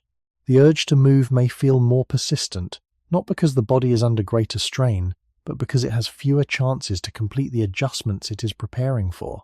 Looking again toward the long history of human life, it becomes clear that this anticipatory rhythm was not an added feature, but a central part of how survival was managed. Movement was not only about reaching a destination, it was about maintaining readiness in a world that required ongoing adaptation. A person moving through open terrain needed to remain aware of subtle changes in the environment, adjusting pace, direction, and posture in response to conditions that could shift at any time. This required a body that could move easily between levels of effort, without becoming locked into one state for too long. Rest, within this context, was not a complete withdrawal from activity, but a phase within a larger cycle that remained open to change. Even during periods of lower activity, the body stayed prepared to respond, maintaining a level of engagement that allowed movement to resume without delay. In modern settings, where environments are more predictable and demands are often structured, this constant readiness is less visibly required. However, the underlying system remains. The body continues to anticipate change, even when change is minimal. When the expected shifts in activity do not occur, the system does not simply turn off. It continues to generate signals that encourage movement, as if preparing for a transition that has not yet taken place. This can create a sense of restlessness during long periods of stillness, not because the body is unable to rest, but because it is waiting for the next phase in a cycle that has been interrupted. The feeling is not always urgent or strong. It may appear as a gentle pull toward movement, a sense that remaining in the same position for too long is incomplete. Responding to this pull often restores a sense of continuity, allowing the body to complete the adjustment it has been preparing for. In this way, movement becomes part of the body's way of staying aligned with its own rhythm. It is not only a reaction to discomfort, but an expression of a deeper pattern in which the body moves forward through time by continuously adjusting its level of activity. This pattern was shaped in environments where change was constant and required a flexible response. It continues to influence how the body behaves today, even in conditions where such responsiveness is no longer strictly necessary. The need to move, then, can be seen as part of a broader process of anticipation, one that connects past environments to present experience through a rhythm that has never fully stopped. The rhythm that connects movement and rest is also closely tied to how the body experiences time from within. Time, for the human body, is not only measured by clocks or external markers, it is also shaped by internal changes in position, effort, and sensation. When movement is present, even in subtle forms, these changes create a sequence that the body can follow. Each shift in posture, each step, each adjustment provides a small marker, a way of dividing time into segments that feel distinct. This segmentation allows the body to remain oriented not only in space, but in the passage of time itself. In environments where movement was constant, time would have been experienced as a flowing series of transitions, each connected to the next through physical change. In contrast, when the body remains still for extended periods, this internal segmentation becomes less clear. Without regular changes in position or effort, time can begin to feel less structured. The body continues to exist within it, but the sense of progression may become less defined. This does not necessarily create discomfort immediately, but over time it can contribute to a subtle sense of drift, as if the body is no longer moving forward through its own internal rhythm. This drift is often accompanied by a growing impulse to move, not because a specific task needs to be completed, but because movement restores a sense of sequence. A small change in posture, a brief walk, or even a stretch can reintroduce markers that help the body re-establish its sense of progression. This suggests that movement is not only tied to physical function, but also to how the body organizes its experience of time. Looking back across human history, this connection becomes easier to understand. Early humans lived in environments where change was constant and often gradual. The movement of the sun, the shifting of shadows, the variation in terrain, and the rhythm of daily tasks all contributed to a sense of time that was closely linked to physical activity. The body did not pass through long stretches of unchanging stillness. It moved, paused, adjusted, and moved again, creating a continuous pattern in which time was marked by action and change. This pattern shaped how internal systems developed, linking the perception of time to the experience of movement. Even rest occurred within this framework, as a phase that still included small adjustments and sensory variation. In modern environments where conditions can remain stable for long periods, the body is placed in a different relationship with time. A person can sit in one position for hours, surrounded by objects that do not change and tasks that require minimal physical variation. While this stability can be useful, it also removes many of the natural markers that the body has long used to structure its experience. The internal rhythm becomes less active, and the sense of progression may weaken. The resulting impulse to move can be seen as an attempt to restore this rhythm, to reintroduce the sequence of changes that allows the body to feel aligned with the passage of time. This perspective helps to explain why movement can feel refreshing even when it is not physically demanding. The benefit does not come only from engaging the muscles or increasing circulation. It comes from re-establishing a pattern of change that supports the body's internal sense of continuity. Movement provides a way for the body to move through time in a way that feels coherent, linking one moment to the next through physical variation. When this variation is present, the body can settle more easily into both activity and rest, because each state is part of a larger sequence. When it is absent, the body may begin to feel disconnected from its own rhythm, and the need to move becomes more pronounced. Understanding this relationship places the experience of restlessness within a broader context.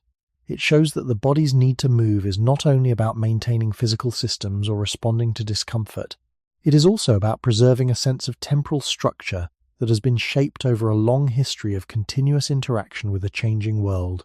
The impulse to shift, stretch, or stand can be seen as part of this deeper pattern, one that allows the body to remain connected to the flow of time in a way that has been present since the earliest stages of human life. The long pattern of continuous movement that shaped the human body is not only inferred from how the body feels today, but also supported by physical traces left behind over time. Archaeological evidence, especially from bones and preserved living sites, provides indirect but consistent indications of how early humans moved through their environments. Bones do not record exact actions in the way a written account might, but they do reflect repeated patterns of use. The shape, density, and wear of bones can change in response to how they are loaded over long periods. When movement is varied and frequent, these traces tend to show balanced development across different parts of the body. When movement is limited or repetitive in a narrow way, the traces often become more uneven. In remains attributed to mobile human groups, there is a general pattern of adaptation to regular, varied activity rather than prolonged stillness.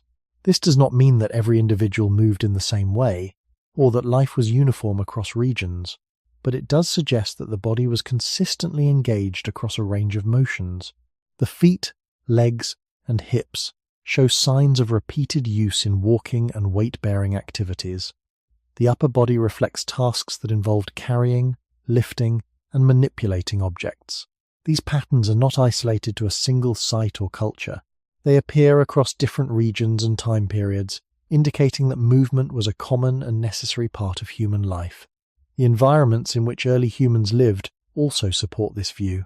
Archaeological sites often show evidence of temporary or seasonal occupation rather than long-term settlement in a single place.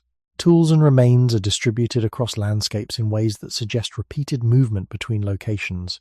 Resources such as water, plants, and animals were not always found in the same place, requiring people to travel and adjust their paths over time.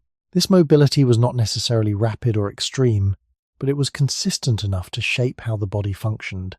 Even when groups stayed within a particular area, the need to move within that area remained.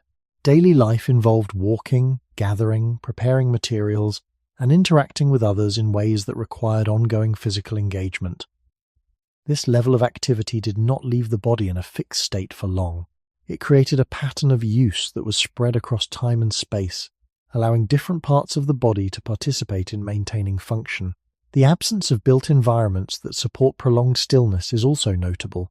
Before the widespread use of furniture designed to hold the body in fixed positions, people relied on natural surfaces and simple arrangements that required more active support. Sitting on the ground, leaning against natural features, or lying on uneven surfaces all involve a degree of adjustment that prevents complete immobility. These conditions would have encouraged the kind of subtle, continuous movement that the body appears to expect. The archaeological record does not show a sudden shift to environments that promote extended stillness until relatively recent periods, when more permanent structures and specialized objects became common. Even then, the change was gradual and did not immediately replace older patterns of movement. This continuity suggests that the human body has spent the majority of its history in conditions where movement was both necessary and unavoidable. The traces of this history remain in the way the body responds to stillness today. When movement is reduced for long periods, the body does not simply adapt by becoming comfortable in a fixed state. Instead, it continues to express the patterns it has carried forward, using discomfort, stiffness, or restlessness as signals that encourage a return to variation. These responses are not arbitrary. They reflect a long-standing relationship between the body and its environment, one that has been shaped by movement across landscapes and through time. By looking at the physical evidence left behind, it becomes possible to connect present experience with past conditions in a more grounded way. The need to move is not only a feeling that arises in modern life, it is supported by traces that show how the human body has been used over generations, revealing a consistent pattern in which movement was not an occasional activity, but a constant feature of existence. Beyond the structure of bones, the arrangement of archaeological sites across landscapes offers another way to understand how movement shaped human life. When researchers study where tools, hearths, and other traces are found, a pattern often appears that suggests repeated use of multiple locations rather than continuous occupation of a single fixed place. Campsites are discovered in clusters, sometimes spread across regions that would have required regular travel between them. These sites often show signs of short-term use, such as temporary hearths or limited accumulations of material, indicating that people stayed for a time and then moved on. This pattern does not point to constant wandering without pause, but to a form of life in which movement and settlement were interwoven. People returned to familiar areas, followed seasonal changes, and adjusted their movements based on the availability of resources. In such a system, the body was not shaped by long periods of immobility, but by repeated cycles of relocation, each involving walking, carrying, and reorganizing daily life in a new place. Even within a single site, the distribution of objects suggests ongoing activity rather than prolonged stillness. Tools are found in different areas, indicating that tasks were performed in various positions and orientations. Remains of food preparation, tool making, and other activities show that the body was engaged in diverse movements, often requiring changes in posture and location. There is little evidence to suggest that early humans spent extended periods in fixed positions similar to those common in modern environments. Instead, the archaeological record points toward a pattern of life that encouraged frequent adjustment and variation. This does not mean that early human life was defined by constant motion without rest. It means that rest itself was part of a larger pattern that included movement before and after, and often even during. The body was rarely removed from this pattern long enough to become accustomed to complete stillness. The seasonal nature of many resources further supports this view.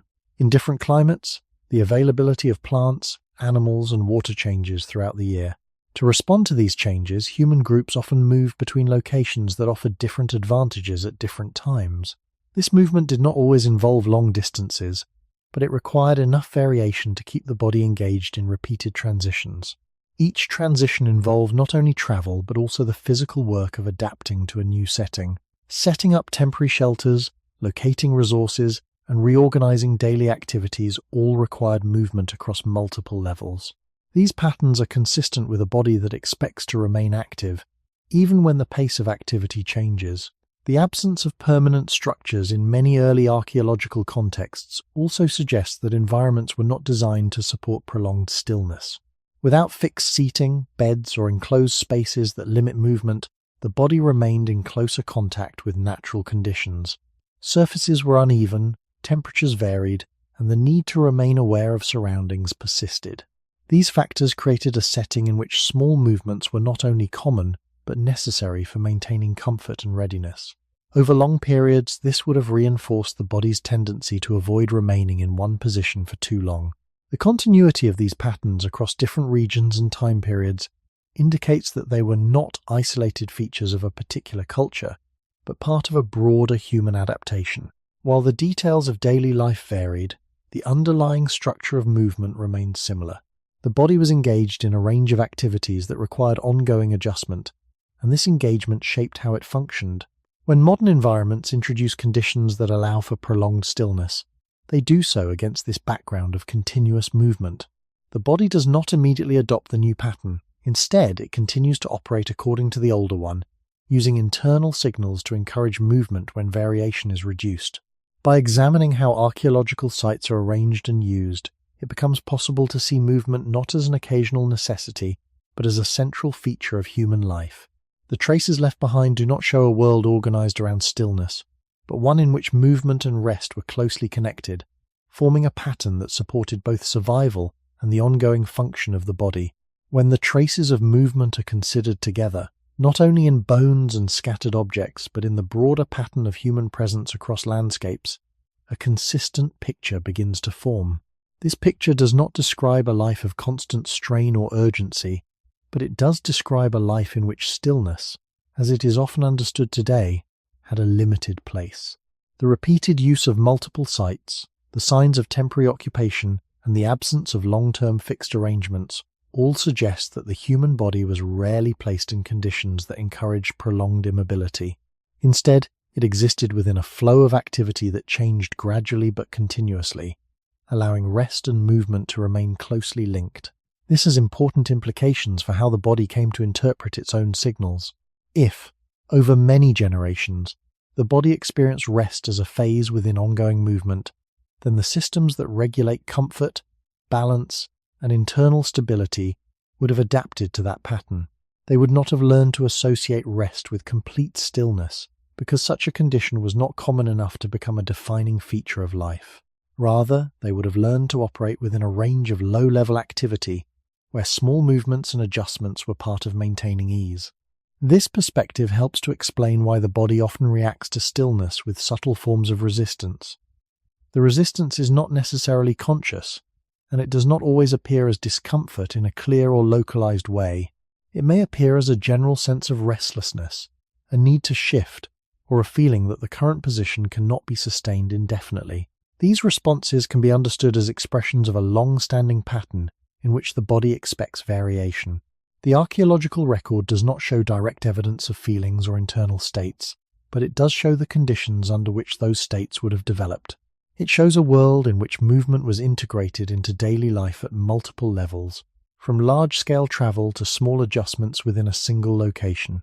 It shows environments that required ongoing interaction rather than passive occupation.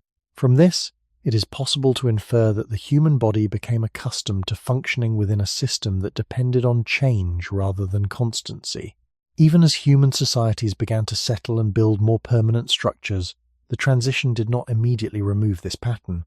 Early agricultural communities still required significant physical engagement with the environment. Fields needed to be prepared, tended, and harvested. Materials had to be gathered and transported.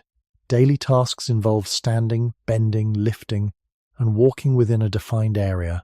While movement patterns became more localized, they did not disappear. The body continued to operate within a rhythm that included frequent variation, even if the distances involved were shorter. This continuity suggests that the expectation of movement remained embedded in the body, even as external conditions evolved. Only in more recent periods, with the development of highly stable environments and technologies that reduce the need for physical effort, has it become common to remain in one position for extended periods without interruption. From the perspective of the archaeological record, this represents a relatively new condition, one that contrasts with the patterns that dominated most of human history. The body, however, has not undergone a corresponding transformation. It continues to carry the traces of its earlier development, responding to stillness in ways that reflect a much longer past. When a person today feels the need to move after sitting for a long time, that feeling can be seen as part of this continuity. It is not simply a reaction to the immediate situation, but a reflection of a deeper structure that has been shaped over many generations. The body is not only adapting to the present, it is also expressing patterns that were formed in environments where movement was a constant feature of life. By bringing together the evidence from bones, sites, and broader patterns of human activity, it becomes possible to see that the need to move is not an isolated trait, but part of a coherent system that has been present throughout human history. This system does not treat rest and movement as separate or opposing states.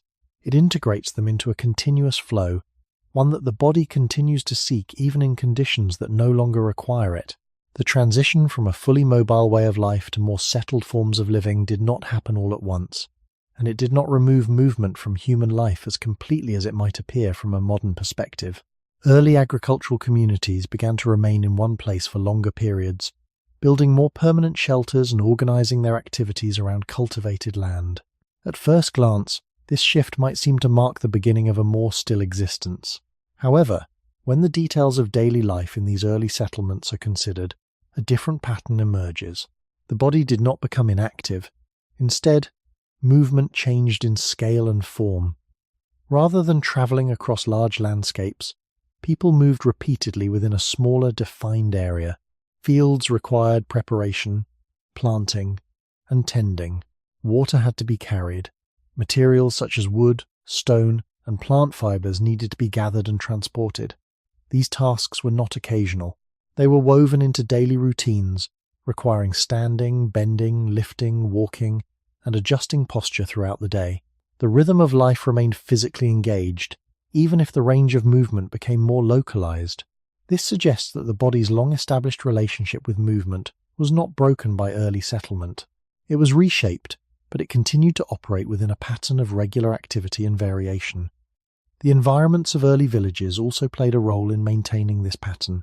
Unlike modern interiors, which are often designed to support prolonged stillness, early structures were simpler and less standardized. Floors were not always even, seating was not fixed or uniform, and many activities took place outdoors or in transitional spaces. These conditions encouraged the body to remain active in subtle ways. Sitting might involve squatting or kneeling rather than resting in a fixed chair. Tasks were often performed at ground level, requiring frequent changes in posture. Even when people were not engaged in heavy labor, they were rarely positioned in a way that allowed complete immobility for long periods. This continuity between earlier mobile life and early settled life is important because it shows that the body did not experience a sudden shift into stillness. Instead, it continued to receive the signals and variations that it had long depended on even as social structures changed. The need to move remained embedded in daily activity, supported by both the environment and the demands of survival. Over time, as settlements grew and technologies developed, the nature of work began to change further. Some tasks became more specialized, and certain individuals may have experienced longer periods in similar positions. However, these changes were gradual and did not immediately create the kind of prolonged stillness that is common today. Most forms of work still required physical engagement, and the body continued to operate within a range of movement that provided regular variation. It is only in much more recent periods that environments have become structured in ways that significantly reduce the need for movement. The introduction of stable furniture, mechanized tools, and controlled indoor spaces has allowed people to remain in fixed positions for extended periods without external pressure to change. From the perspective of the body's long history, this represents a new condition. The earlier transition to settled life did not remove movement from daily existence. It simply reorganized it. 2. The body adapted to this reorganization without losing its dependence on variation. When modern conditions reduce that variation more dramatically, the body continues to respond according to its deeper structure. It signals the need to move, not because it has failed to adapt, but because it is still operating within a pattern that has been reinforced over many generations. Understanding this gradual shift helps to place the modern experience of stillness in context. It shows that the body's need to move is not tied only to a distant past of constant travel. It persisted through the early stages of settlement and into more complex forms of social organization. Movement remained a central feature of human life, even as the ways of living changed. The body did not leave that pattern behind. It carried it forward, adjusting to new conditions while maintaining the underlying need for variation that has always supported its function.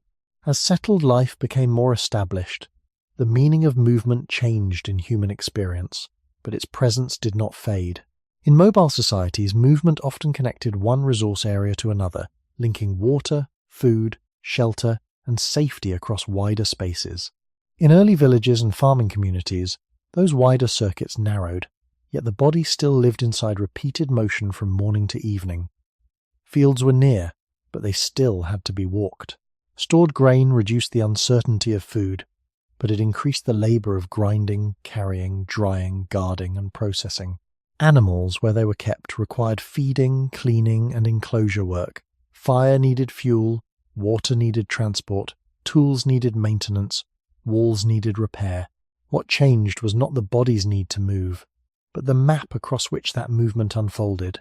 Instead of crossing larger seasonal landscapes, people crossed courtyards, paths, plots, storage spaces, river edges, work areas, and domestic interiors. The scale tightened, yet the body still passed through many positions, loads, and repeated changes in effort. This matters because the body does not measure movement only by distance. It also responds to frequency, posture, load, and variation. A shorter world can still be a physically active world if daily life requires constant transitions between standing, bending, lifting, walking, kneeling, carrying, turning, and rising again. Archaeological evidence from early settled communities supports this quieter picture of activity. Grinding stones, storage pits, ovens, post holes, irrigation traces, and domestic work areas all suggest lives built around repeated bodily engagement rather than long passive stillness. These materials do not tell us exactly how every hour felt, and they should not be used to imagine a complete certainty about daily experience, but they do show that settled life remained labor-intensive and spatially active. The body in those settings was not placed into the kind of prolonged, supported immobility now made common by chairs, vehicles, screens, and highly mechanized routines. Even indoor life was different. Floors were often harder, work was frequently done at low height, and many actions demanded direct contact with materials and tools. This kept the body close to the ground, close to manual effort, and close to variation in posture. In that sense, settlement altered movement without removing the older human pattern, in which rest and action still flowed into one another across the day. This gradual continuity is important for understanding why the body still resists long stillness now.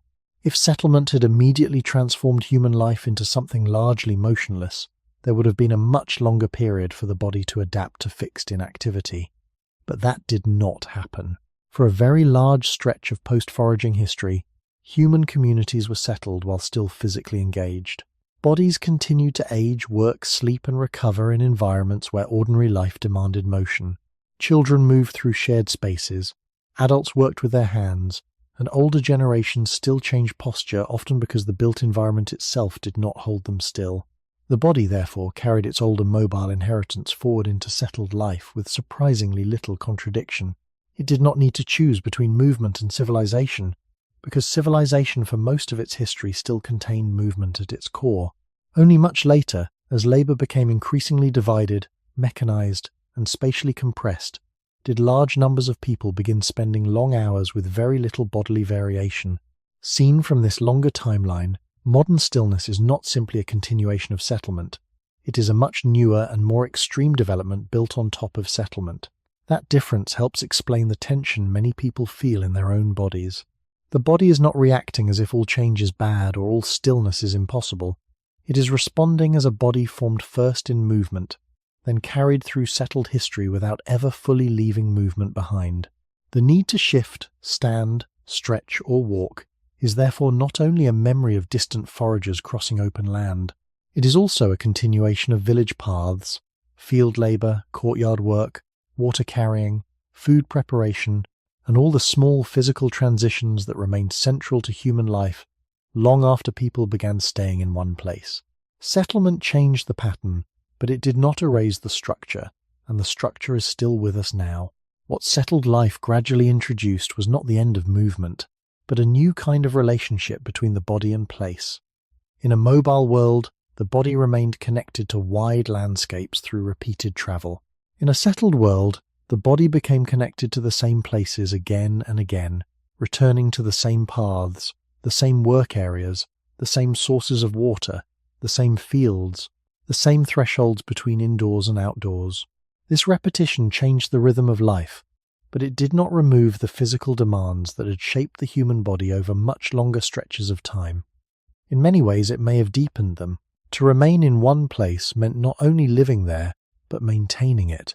Walls cracked, roofs decayed, storage spaces needed attention, and cultivated land demanded regular care. The body was now tied to cycles of repair, transport, preparation, and seasonal repetition. That meant movement remained embedded in the structure of everyday existence, not as travel across great distances, but as an ongoing negotiation with a place that had to be kept livable. This is important because it shows that the body's expectation of movement could continue through settlement without contradiction. The human body did not leave behind an active past and suddenly enter a still world. It entered a world where physical action became more repetitive, more localized, and more closely tied to built surroundings, but still constant enough to preserve the old requirement for variation. The archaeological traces of settled communities support this slower and more grounded picture. Domestic spaces often contain signs of repeated task areas rather than evidence of long passive occupation. Hearths, storage features, food processing tools, waste zones, work surfaces, and paths of access all suggest that the body moved through the same environment in recurring loops. These loops matter because they created a daily pattern of changing posture and changing effort. The person who ground grain, fetched water, tended fire, repaired tools, prepared food, or managed household materials did not remain in one unchanged position for hours in the modern sense. The body rose, bent, turned, carried, reached, and lowered itself again naked. Even when the environment became more familiar and bounded, it still asked the body to participate actively in maintaining life. That participation helped preserve the relationship between internal comfort and repeated motion. The body could still rely on movement to distribute load, maintain circulation, vary posture, and refresh sensory signals. In that sense, settlement altered the geography of motion, but not its biological importance. It also changed the social meaning of movement. In mobile life, movement often followed broader ecological patterns. In settled life, movement became woven into routines shared across generations. Children grew up watching adults move through repeated tasks in repeated spaces. Older people continued to participate in daily physical rhythms even when their roles changed. This continuity across age groups is important because it means the expectation of movement was not limited to one phase of life.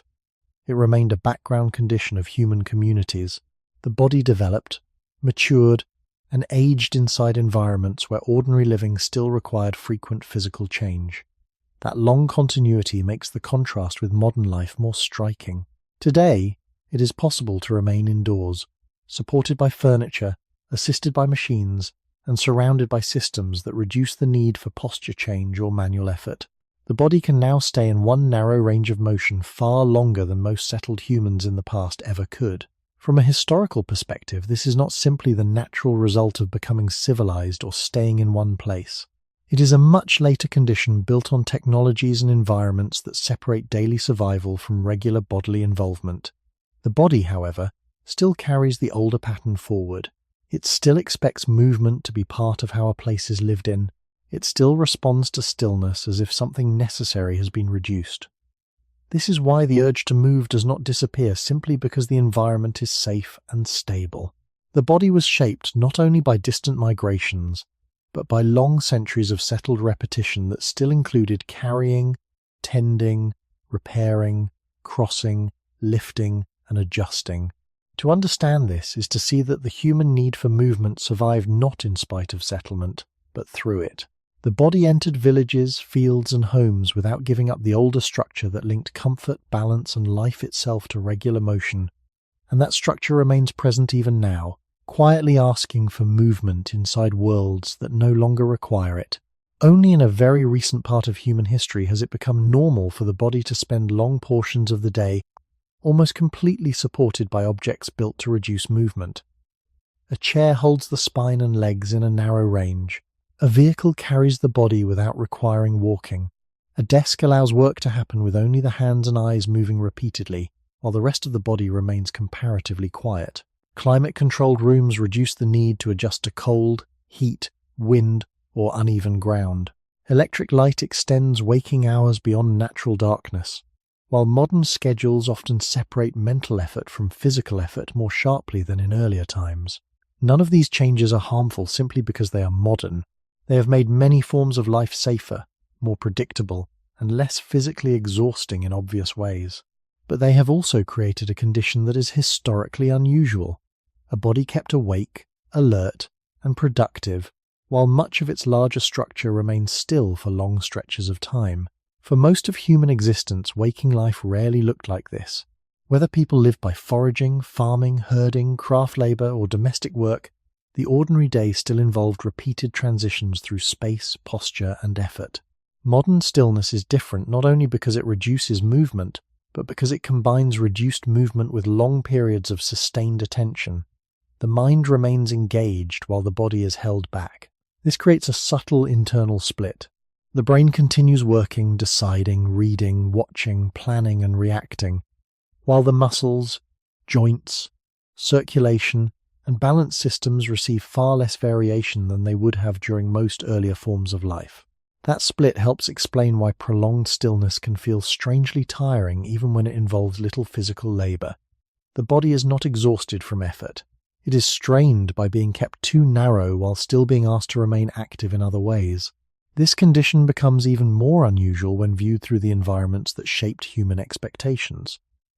Earlier human settings did not often allow the body to forget gravity, terrain, and physical transition. Reaching water meant moving toward it. Getting food often meant walking, carrying, preparing, and changing posture many times. Social life was also more physically distributed, taking place through shared labor, movement between spaces, and bodily participation in daily tasks. By contrast, modern systems increasingly gather many activities into one place and one posture. Communication, work, entertainment, and even shopping can happen while the body remains almost fixed. From a historical perspective, this compression of life into stillness is new. The body has entered an environment in which many of the old reasons for movement have been removed, but the old need for movement has not disappeared with them. That is why discomfort in stillness can arrive even when the modern setting appears comfortable. The chair may be soft, the room quiet, the temperature stable, yet the body begins asking to stretch, stand, roll the shoulders, shift the hips, or walk for no obvious external reason. These impulses are easy to dismiss as impatience or habit, but they may be better understood as signs that the body is still operating according to an older structure. It expects waking life to include motion across time, not only isolated exercise added before or after hours of stillness. In that sense, one of the most unusual features of modern life is not that people sometimes move too little, but that movement has been separated from the ordinary flow of existence and turned into a distinct activity. Earlier humans did not need to create special periods just to reintroduce motion into otherwise motionless days. Movement was already embedded in survival, work, and place. The modern body now lives in conditions where stillness is easier than ever before, yet it continues to carry systems shaped under the opposite pattern. This does not mean the body is failing to adapt. It means adaptation has limits when the surrounding conditions change so quickly compared with a long timescale of human development. The need to move remains because the body still recognizes movement as part of what it means to stay balanced, clear, and physically coherent during waking life. In that way, the modern world has not erased the older human design. It has made that design easier to notice, because for the first time on a large scale, the body is being asked to stay still in ways that most of human history never required. Modern stillness does not only reduce movement, it also changes the scale at which the body experiences the world. For most of human history, daily life unfolded across spaces that required the whole body to remain involved. Distance had to be crossed by walking. Objects had to be reached, carried, lifted, stored, or repaired by hand. Light, weather, and ground conditions shaped how long a person stayed in one place and what posture that place allowed. In contrast, modern environments often compress many functions into a single small zone. A person can work, read, communicate, eat, and rest within a very limited physical area, sometimes without standing up for long stretches. This compression may look efficient from the outside, but from the body's perspective it creates an unusual narrowing of experience. The eyes may travel widely across words, screens, or ideas, while the larger body remains almost unchanged in position. The mind moves through many layers of activity, but the body stays confined to a narrow set of angles and pressures. That contrast is historically unusual. It places human attention in motion while keeping the physical frame relatively still, and it helps explain why modern tiredness can feel so strange. A person may feel worn down without having walked far, lifted much, or crossed difficult ground. The fatigue does not come from the older pattern of distributed bodily work. It comes from sustained mental engagement taking place inside limited bodily variation. The result is often a kind of internal mismatch. The nervous system remains active, the brain continues processing, but the rest of the body is not participating in the broad, changing way it would have through most of human history. The body then begins sending quiet signals that ask for change. These signals may seem small at first. A shoulder rolls back, the neck turns, the feet press into the floor, the legs shift. A person stands for a moment, without fully deciding to. These acts may look unimportant, yet they reveal a deeper truth. The body is trying to widen its experience again. It is trying to restore the spread of forces, sensations, and movements that used to be built into ordinary life. Earlier human environments did not usually separate thought from motion so sharply. Planning, observing, remembering, and deciding often happened while walking, carrying, tending, preparing, or changing location. Mental life unfolded inside bodily activity, not apart from it. Even in settled agricultural and pre-industrial societies, thinking was often joined to doing.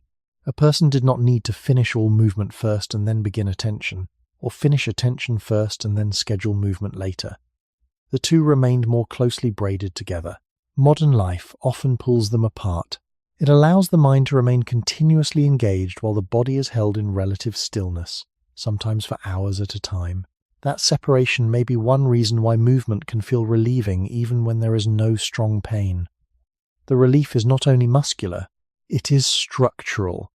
The body regains its place in the activity of the day. It stops being treated as a container for the mind and becomes active again as part of the whole human system. This is also why modern stillness can be misleading, because it often happens in safe, clean, and comfortable surroundings. It may not feel demanding in the same way that walking long distances or carrying loads once did. Yet the absence of obvious hardship should not be confused with complete bodily ease. A human body shaped across long spans of movement may find prolonged supported stillness difficult, precisely because it removes so many of the changes that once kept the body organized. The modern world has made stillness easier to maintain than at any earlier point in human history, but it has not made the body indifferent to the loss of variation. The need to move continues to appear because the body still belongs to a much older pattern of living. It still expects waking time to include posture changes, shifting pressure, movement across space, and repeated physical transitions. When those transitions disappear, the body does not become fully satisfied by stillness alone. It begins asking, quietly but persistently, to re-enter the wider human rhythm from which modern life has partially separated it. The modern environment also changes how easily the body can ignore its own signals. In earlier human settings, the conditions of life often made it difficult to remain in one position for very long.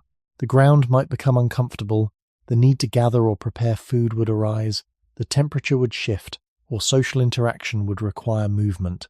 These external factors work together with the body's internal signals, guiding people to change posture, adjust effort, and remain physically engaged throughout the day.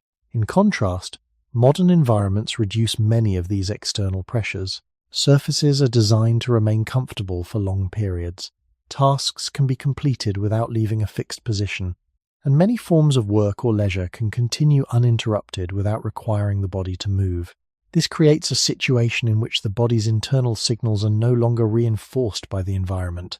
They are still present, but they can be postponed, ignored, or overridden for longer than before. This does not mean the signals disappear. It means they accumulate quietly, becoming more noticeable over time. The body may begin by asking for small adjustments, but if those adjustments are delayed, the request can grow into a stronger sense of discomfort or fatigue. This pattern is different from the one that shaped the human body over most of its history. Instead of responding to signals as they arise, the body is often held in place until the signals become more difficult to ignore. From the body's perspective, this delay is unusual. It introduces a gap between what the body expects and what it experiences, and that gap can influence how the body feels even in the absence of clear strain. The ability to remain still despite these signals is often seen as a form of discipline or focus. In certain contexts, it can be useful. However, when this ability becomes a regular part of daily life, it changes the way the body and brain interact. The brain learns that the body's early signals do not need to be acted upon immediately. Over time, this can reduce the sensitivity to those signals, making them less noticeable until they reach a higher intensity. At that point, the body may respond more strongly, not because the underlying need has changed, but because it has been delayed. This can create a cycle in which periods of stillness are followed by more pronounced discomfort, leading to larger or more abrupt movements rather than the small, frequent adjustments that were once common. Looking back across human history, this pattern appears to be a recent development. Earlier environments did not often allow such long delays between the body's signals and the body's response. Movement was integrated into the flow of daily life in a way that kept these signals within a manageable range. The body could maintain its internal balance through regular low-level adjustments rather than through larger corrections after prolonged stillness. This difference helps explain why modern restlessness can sometimes feel more intense or more difficult to interpret. It is not only the result of reduced movement, but also of the altered timing between signal and response. The body is still operating according to a pattern that expects frequent interaction with its own signals. When that interaction is reduced, the signals themselves change in character. They may become less subtle, more persistent, or more difficult to ignore. At the same time, the modern environment can make it seem as though these signals are unnecessary, because the external conditions remain stable and comfortable. This contrast can make it harder to understand what the body is asking for. The signals are real, but their context has changed.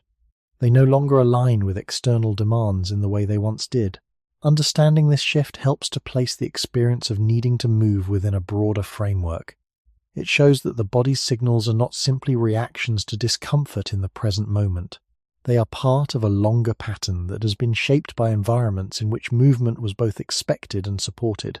When that support is removed, the signals remain, but they must be interpreted within a different setting. The body continues to ask for movement, not because it is failing to adapt, but because it is still guided by the structure that has supported it for most of human existence, a structure in which movement and response were closely linked and rarely separated by long intervals of stillness. What modern life often calls restlessness may be one of the body's oldest forms of self-protection. The urge to stand up after sitting too long, to shift weight from one side to the other, to stretch the back, to roll the shoulders, or to walk a short distance without any clear external reason can appear trivial, but it may be better understood as a biological signal rather than a personal flaw. A signal does not need to be dramatic to be important. In the human body, many of the most useful signals are quiet at first. Hunger begins before weakness. Thirst begins before collapse. Sleepiness begins before full exhaustion. In a similar way, the need to move often begins before pain becomes strong or before stiffness becomes severe. It arrives early because the body is not only reacting to damage, it is trying to prevent deeper imbalance from developing. This becomes easier to understand when placed against the long background of human history. For most of human existence, ordinary life included enough movement that the body's early signals could be answered almost automatically. A person changed posture because the ground changed, because a task required it, because another place had to be reached, or because the environment itself kept the body in motion through small demands. In that setting, the signal to move did not need to become loud. It was met while still quiet. In modern environments, by contrast, the body can remain in one narrow range of motion much longer than before, and so the same signal may persist, repeat, or grow more noticeable. What feels like restlessness may therefore be the body doing what it has long done, asking for change before comfort begins to break down more seriously. This helps explain why the signal often has a very particular character. It is not always a call for intense exercise or hard effort. More often, it asks for something modest, a change in angle, a redistribution of weight, a brief return to walking, a release from fixed pressure, a reopening of the body's internal flow. The signal is often small because the correction it seeks is also small. A short movement can restore circulation, refresh sensory input, redistribute muscular load, and bring the body back into a more balanced state. From the body's perspective, this is efficient. There is no need to wait for major discomfort if a quiet adjustment can prevent it. In this sense, restlessness is not simply agitation, it is information. It tells us that the body is monitoring its own condition and continuing to expect the kinds of variation that were present across nearly all earlier human environments. The archaeological and historical record cannot show this signal directly, but it does show the conditions that made such a signal useful. Human life was shaped for long spans by walking, carrying, tending, standing, crouching, ground-based resting, and continual posture change. Under those conditions, a body that could detect the early loss of balance and call for movement would have been well suited to preserve function across the day. That basic design remains. What has changed is the setting in which the signal appears. In modern life, the body may issue the same ancient request while a person is seated at a desk, traveling in a vehicle, or resting in a room designed to remove many ordinary reasons for movement. The signal therefore feels out of place, as if the body were asking for something unnecessary. But the body is not judging by modern convenience. It is responding according to a structure formed over much longer spans of time. Seen this way, the need to move is not evidence that the body is poorly made for modern life. It is evidence that the body still carries a deeper logic, one that treats variation as a condition of stability rather than a distraction from it. The quiet urge to move is therefore not the opposite of order. It may be one of the body's main ways of preserving order before disorder becomes obvious. When the body sends early signals to move, it is not only protecting physical structures, but also maintaining a broader sense of internal coordination. Coordination, in this context, does not refer only to visible actions like walking or reaching. It refers to how different systems of the body remain aligned with one another over time. Muscles, joints, circulation, balance, and perception all depend on each other, and movement helps keep them working together in a coherent way. When the body changes position, even slightly, these systems adjust in relation to one another. The muscles redistribute effort, the joints alter their angles, circulation shifts its pathways, and the brain updates its sense of orientation. This continuous adjustment allows the body to remain integrated, rather than becoming divided into parts that are working in isolation. In earlier human environments, this integration was maintained through ordinary activity. Daily life required enough variation to keep the systems of the body connected through constant interaction. In modern conditions, where movement is reduced and posture can remain fixed for long periods, this integration becomes more difficult to sustain. The systems do not stop functioning, but they may begin to operate with less coordination. One part of the body may remain active, while another becomes underused. The brain may stay engaged while the rest of the body becomes relatively still. Over time, this can create a sense that the body is no longer moving as a unified whole. The feeling is not always strong, but it can be noticed as a kind of internal fragmentation, where the body does not feel fully connected to itself.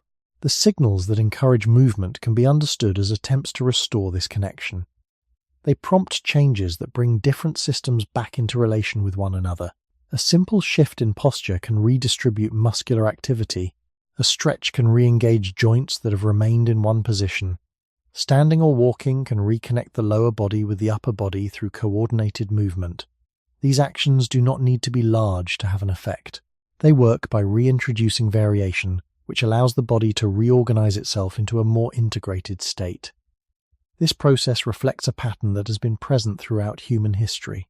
The body developed in conditions where coordination was constantly reinforced by movement across changing environments. Walking over uneven ground required the feet, legs, and core to work together. Carrying objects required adjustments in balance and posture. Responding to the environment required the integration of perception and action.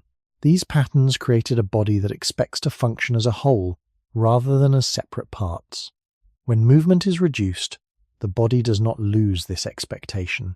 It continues to seek conditions that allow its systems to remain connected. The need to move, then, is not only about relieving discomfort or restoring circulation. It is also about preserving the relationships between different parts of the body. Without regular movement, these relationships can become less active, and the body may begin to feel less coordinated or less stable, even if no specific problem is present. The signals that arise in these moments are often quiet, but they carry important information. They indicate that the body is seeking to restore its internal organization through variation. This perspective helps to explain why movement can have effects that extend beyond the physical. A brief period of movement can change not only how the body feels, but also how it functions as a whole. It can bring a sense of clarity, balance, or ease that is difficult to achieve through stillness alone. These effects are not separate from the body's structure. They are part of the same system that links movement to coordination. In this sense, the need to move is a reflection of how the body maintains its integrity over time. It is a way of ensuring that the many parts of the body continue to operate together, rather than drifting apart into isolated patterns of activity. This need has been shaped by a long history in which movement was constant and necessary for survival. It continues to guide the body's behavior today, even in environments where such movement is no longer required by external conditions. When the body's signals to move are allowed to remain quiet and are met with small responses, they tend to support a steady and sustainable form of balance. The body adjusts itself in small increments, and the need for larger corrections rarely appears. This pattern reflects the conditions under which the human body developed, where movement was frequent enough to prevent long periods of imbalance. However, when these signals are repeatedly ignored or delayed, the pattern begins to change. The body does not stop signaling, but the nature of the signal shifts. Instead of appearing as a gentle suggestion, it may become more persistent or more noticeable, drawing attention in a way that feels harder to overlook. This change does not necessarily mean that the body is becoming less stable. It means that the opportunity to maintain stability through small adjustments has been reduced, and the body is compensating by increasing the intensity of its signals.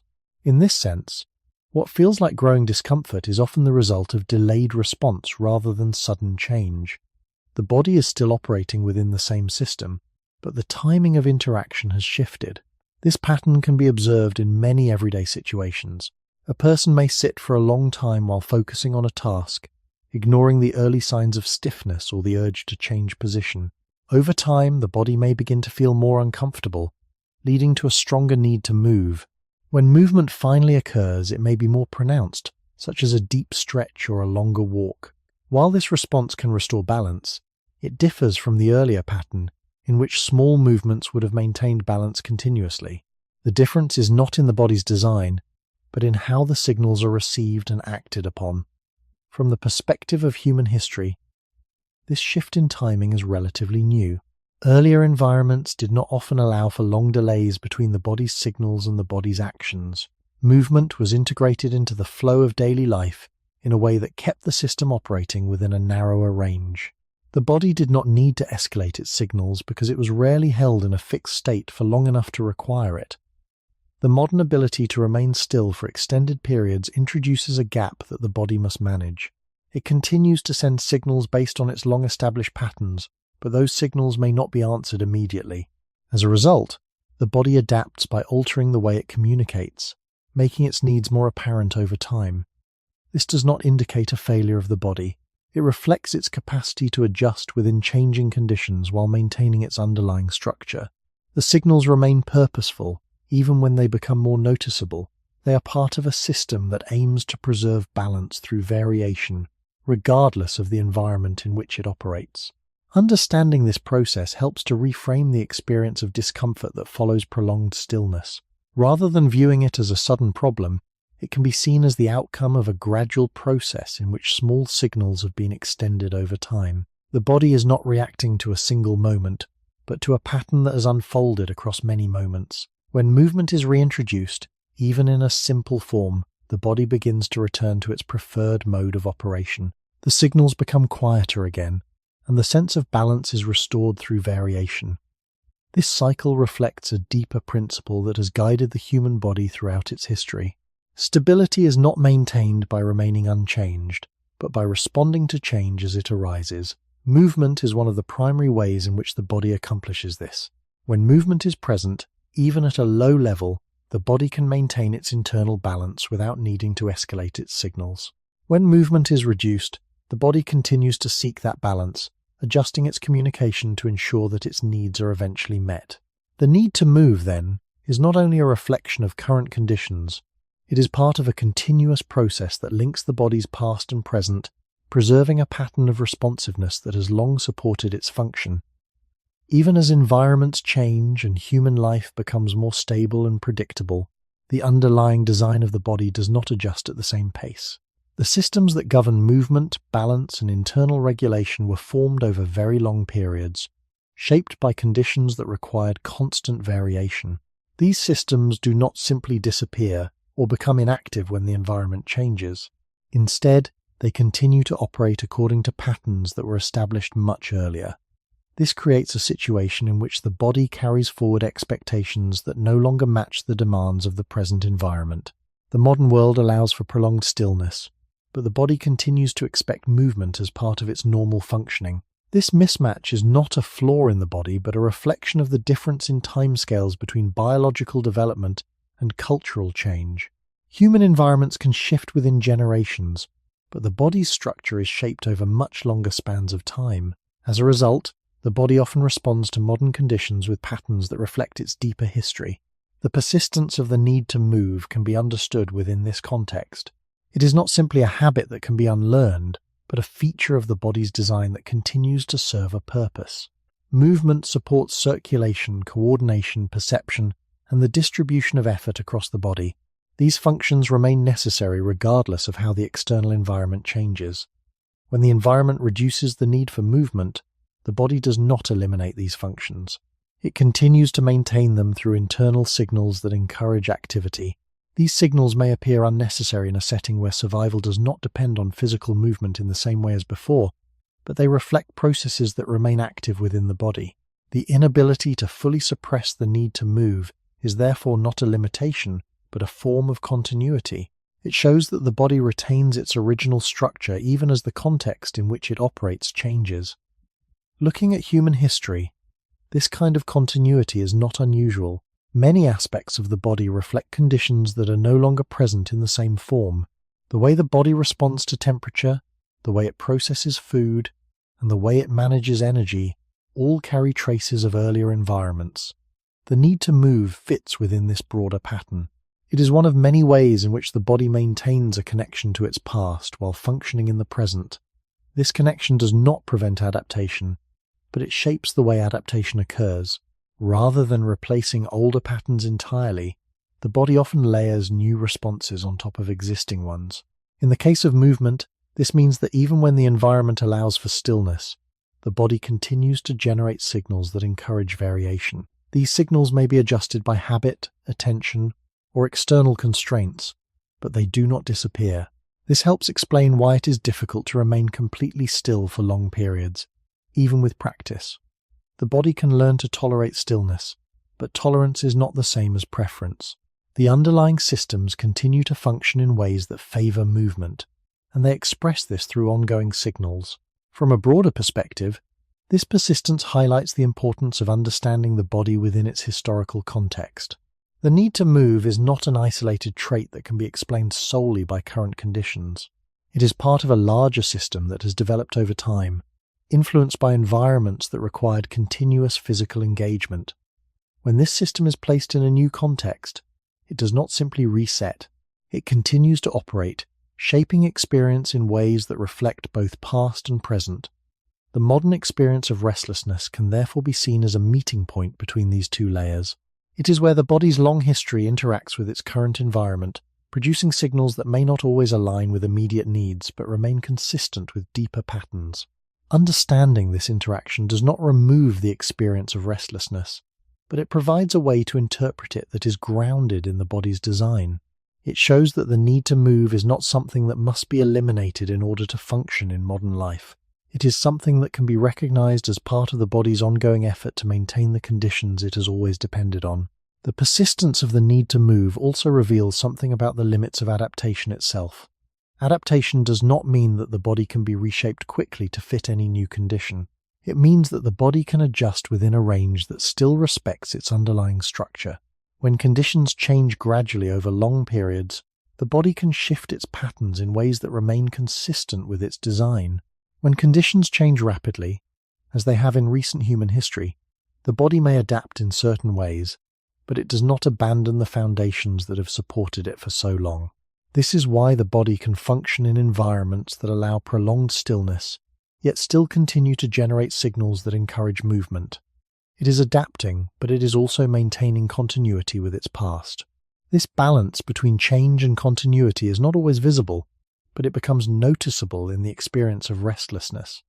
The body is not rejecting the modern environment. It is responding to it while preserving the patterns that have kept it stable across much longer timescales. From a physiological perspective, many of the systems that support movement are not optional layers that can be turned off when they are no longer needed. They are integrated into basic functions such as maintaining posture, regulating internal pressure, coordinating movement, and processing sensory information. These systems do not have a clear boundary where they stop operating. They continue to function even when the body is still, preparing for movement, adjusting to small changes, and maintaining readiness. This ongoing activity reflects a state of potential where the body remains capable of responding to change at any moment. In earlier environments, this readiness was constantly used. In modern environments, it may be less frequently required, but it remains present. The signals that encourage movement can be seen as expressions of this readiness. They keep the body connected to its capacity for change, even when change is not immediately necessary. Looking back across human history, this readiness would have been essential. The ability to move quickly, to adjust posture, to respond to the environment without delay would have contributed to survival. A body that remained too still for too long would have been less prepared to respond to new conditions. Over time, this need for readiness became part of the body's baseline state. It did not depend on immediate danger. It was built into the way the body maintained itself.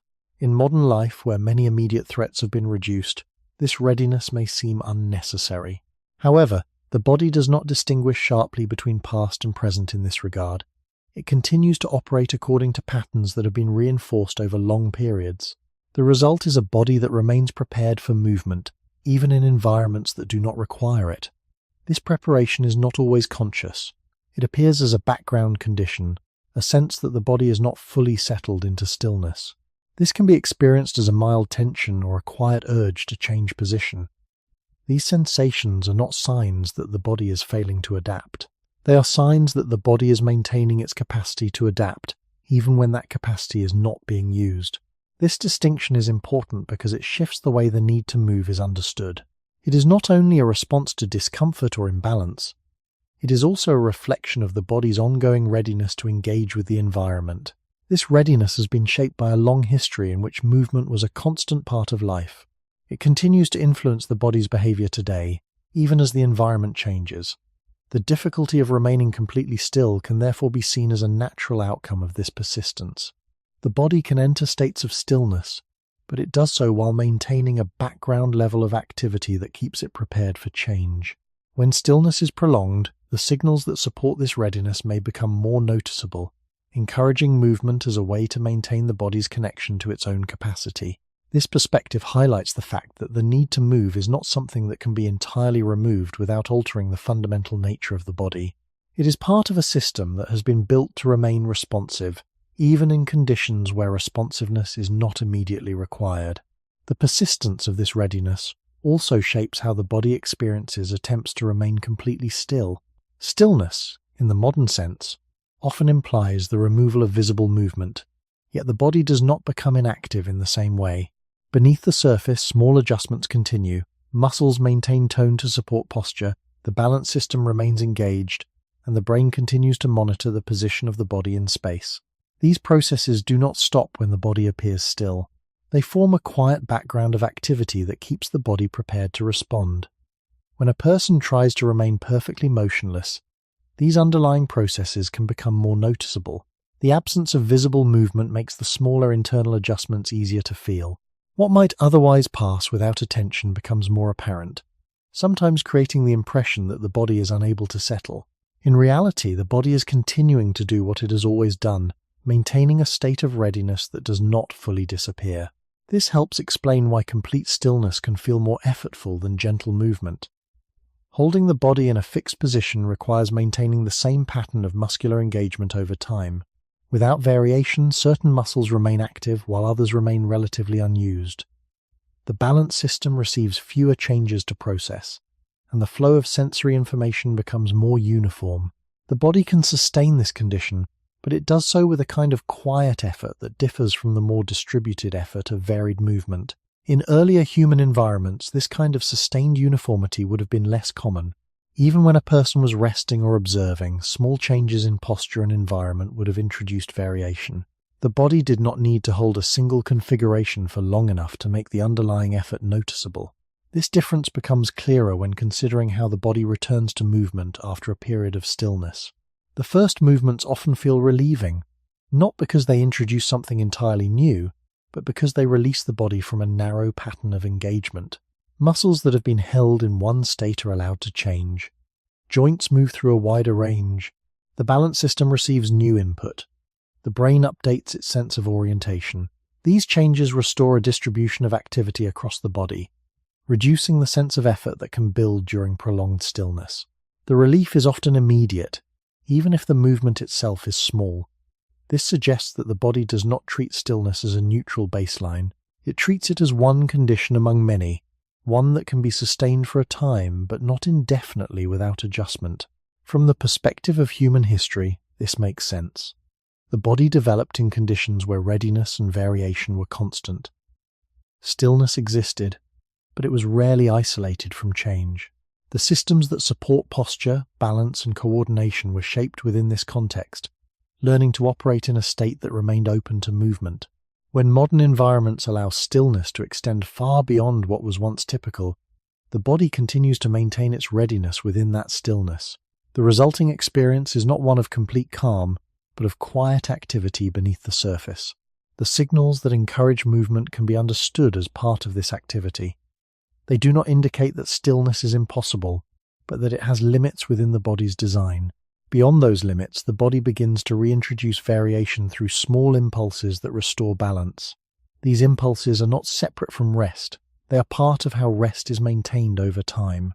By allowing movement to occur within stillness, the body preserves its ability to remain comfortable without abandoning its readiness. This perspective brings the focus back to the continuity that has shaped the human body across long periods.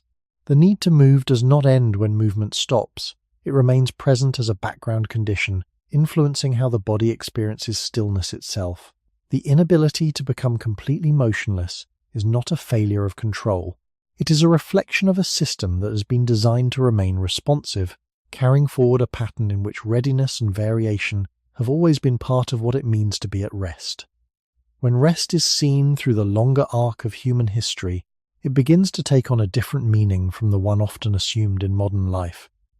Instead of being defined by complete stillness, rest appears more as a state of reduced intensity within ongoing variation. The body does not withdraw entirely from activity. It shifts into a quieter mode, where movement becomes smaller, slower, and less demanding, but does not disappear. This form of rest can be observed not only in early human conditions, but also in the natural behavior of the body when it is not constrained. A person lying down may still adjust their position over time, responding to pressure, temperature, and subtle changes in comfort. These adjustments are not interruptions of rest. They are part of how rest is sustained without creating imbalance. In earlier human environments, this pattern would have been supported naturally. The ground beneath the body was rarely uniform, and maintaining comfort required continuous adaptation. The body learned to rest within this context, allowing movement to remain present at a low level. This suggests that the idea of rest as complete immobility may not align with the deeper structure of the human body. It is a concept that has emerged alongside environments that make such immobility possible, rather than a condition that the body has always depended on. When rest is approached as a state that includes gentle movement, the signals that encourage adjustment begin to look less like disturbances and more like part of the process itself. The need to shift position, to stretch, or to change orientation can be understood as the body maintaining its internal balance while reducing effort. This perspective also changes how comfort is understood. Comfort is not a fixed position that can be held indefinitely. It is a dynamic state that evolves over time, requiring small changes to remain stable. A position that feels comfortable at first may become less so as pressure builds or as certain muscles remain engaged without variation. The body responds by introducing movement, redistributing load, and restoring circulation. These changes allow comfort to continue, not by holding the body still, but by allowing it to adapt. This dynamic quality of comfort has deep roots in human history. Early humans did not have access to surfaces designed to maintain a single posture for long periods. Instead, they relied on their own ability to adjust to the conditions around them. This required a form of rest that was active in a subtle way, maintaining responsiveness while reducing effort. The body adapted to this pattern over long periods, developing systems that support recovery through variation rather than through complete stillness. In modern environments, where surfaces and structures can hold the body in one position with minimal effort, it becomes possible to remain still for much longer than before. While this can be useful in certain contexts, it also removes the natural prompts that would normally encourage variation. As a result, the body must generate its own signals to maintain balance. These signals may be experienced as restlessness or discomfort, but they can also be seen as part of the body's effort to sustain a form of rest that aligns with its design. This understanding does not require rejecting modern forms of rest, but it invites a broader view of what rest can be. It suggests that rest is not limited to the absence of movement, but includes a range of states in which the body remains engaged at different levels. Movement, in this sense, is not the opposite of rest. It is one of the ways in which rest is achieved and maintained. The body does not need to be completely still in order to recover. It needs to remain within a pattern of variation that allows its systems to function smoothly over time. This pattern has been shaped by a long history in which rest and movement were not separate conditions, but parts of a continuous process. By recognizing this, the experience of needing to move during rest can be understood as a natural expression of how the body has always operated, rather than as a sign that something is preventing rest from occurring. When rest is understood as a state that allows gentle movement, it also becomes easier to see how the body maintains recovery across longer periods without interruption. Recovery is not a single event that begins only when all activity stops. It is a process that unfolds continuously, shaped by how the body manages effort, variation, and internal balance. In earlier human environments, this process was not separated from daily life. The body moved through cycles of higher and lower intensity, allowing recovery to occur alongside ongoing activity. Walking at a slower pace, pausing to observe, sitting briefly, or changing posture during tasks all provided moments in which effort decreased while movement continued. These moments did not halt activity completely, but they allowed the body to restore itself gradually. This pattern reduced the need for a clear boundary between work and rest. Instead of switching from full engagement to complete stillness, the body remained within a range where recovery could take place without disrupting the flow of life. This approach to recovery is reflected in how the body responds to different levels of activity today. Gentle movement can often feel restorative, even when it does not resemble traditional forms of rest. A slow walk, a shift in posture, or a series of small adjustments can bring a sense of ease that is not always achieved by remaining completely still. This effect is not separate from the body's design. It reflects the way in which recovery has long been integrated with movement. The body does not require absolute inactivity to restore balance. It requires conditions that allow its systems to function without excessive strain while still maintaining variation. When these conditions are present, recovery can occur continuously rather than being confined to specific periods. In modern environments, the structure of daily life often separates activity and rest more sharply. Work may involve prolonged stillness combined with mental effort, while rest is expected to involve minimal movement. This separation can make recovery feel less fluid, as the body must shift between states that are more distinct than those it has historically experienced. The need to move during periods of rest can be understood as part of the body's effort to bridge this separation. By introducing small movements, the body re-establishes a connection between activity and recovery, allowing its systems to operate within a more familiar pattern. This does not mean that stillness has no role in rest. There are times when reduced movement is necessary and beneficial. However, even in these times, the body often continues to make small adjustments that support comfort and balance. These adjustments are not interruptions of rest, but part of the way rest is maintained over time. They allow the body to avoid the build-up of pressure, to maintain circulation, and to keep sensory information flowing. Without them, stillness can become more difficult to sustain, and recovery may feel less complete. Looking back across human history, it becomes clear that the integration of movement and recovery was not an optional feature of life.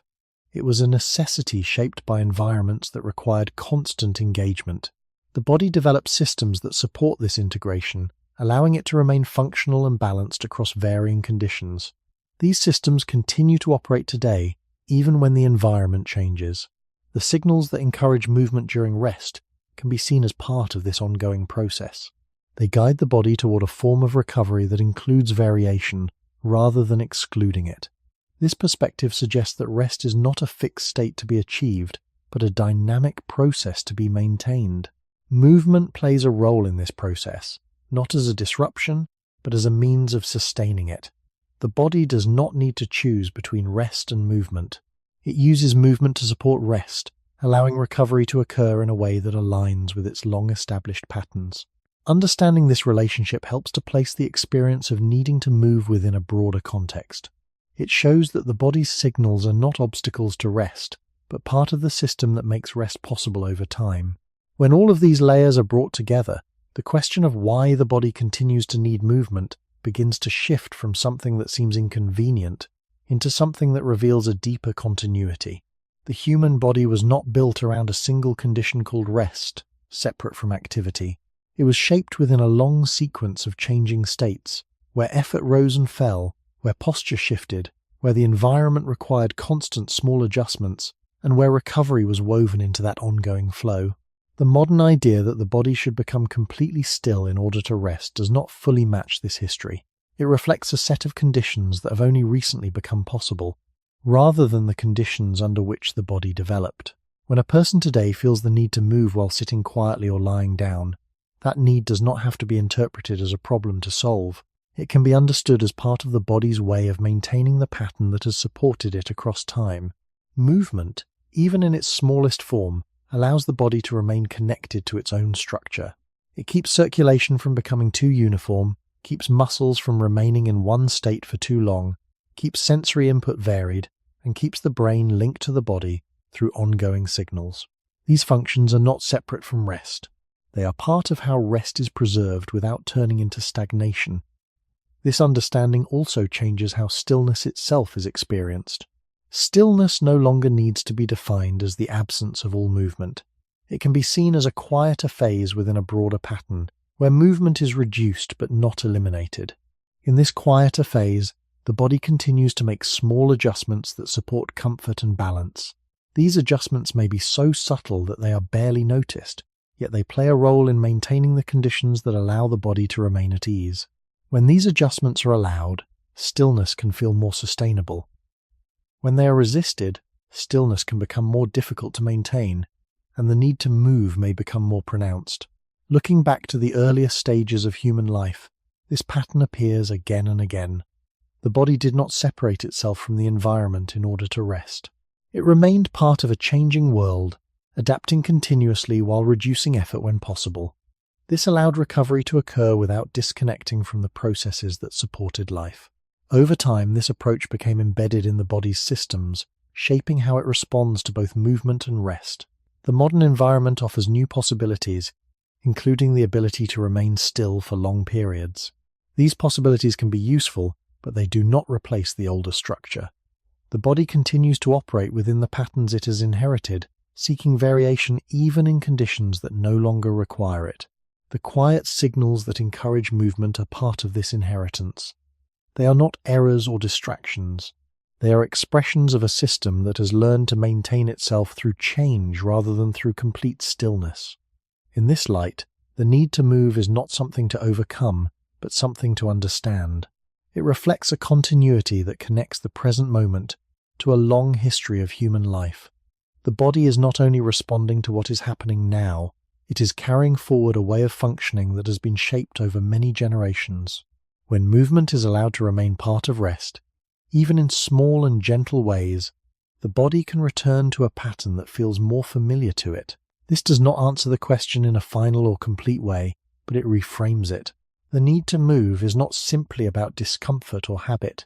It is part of what it means to have a body that was shaped in motion and that continues to seek that motion even in the quietest moments of modern life.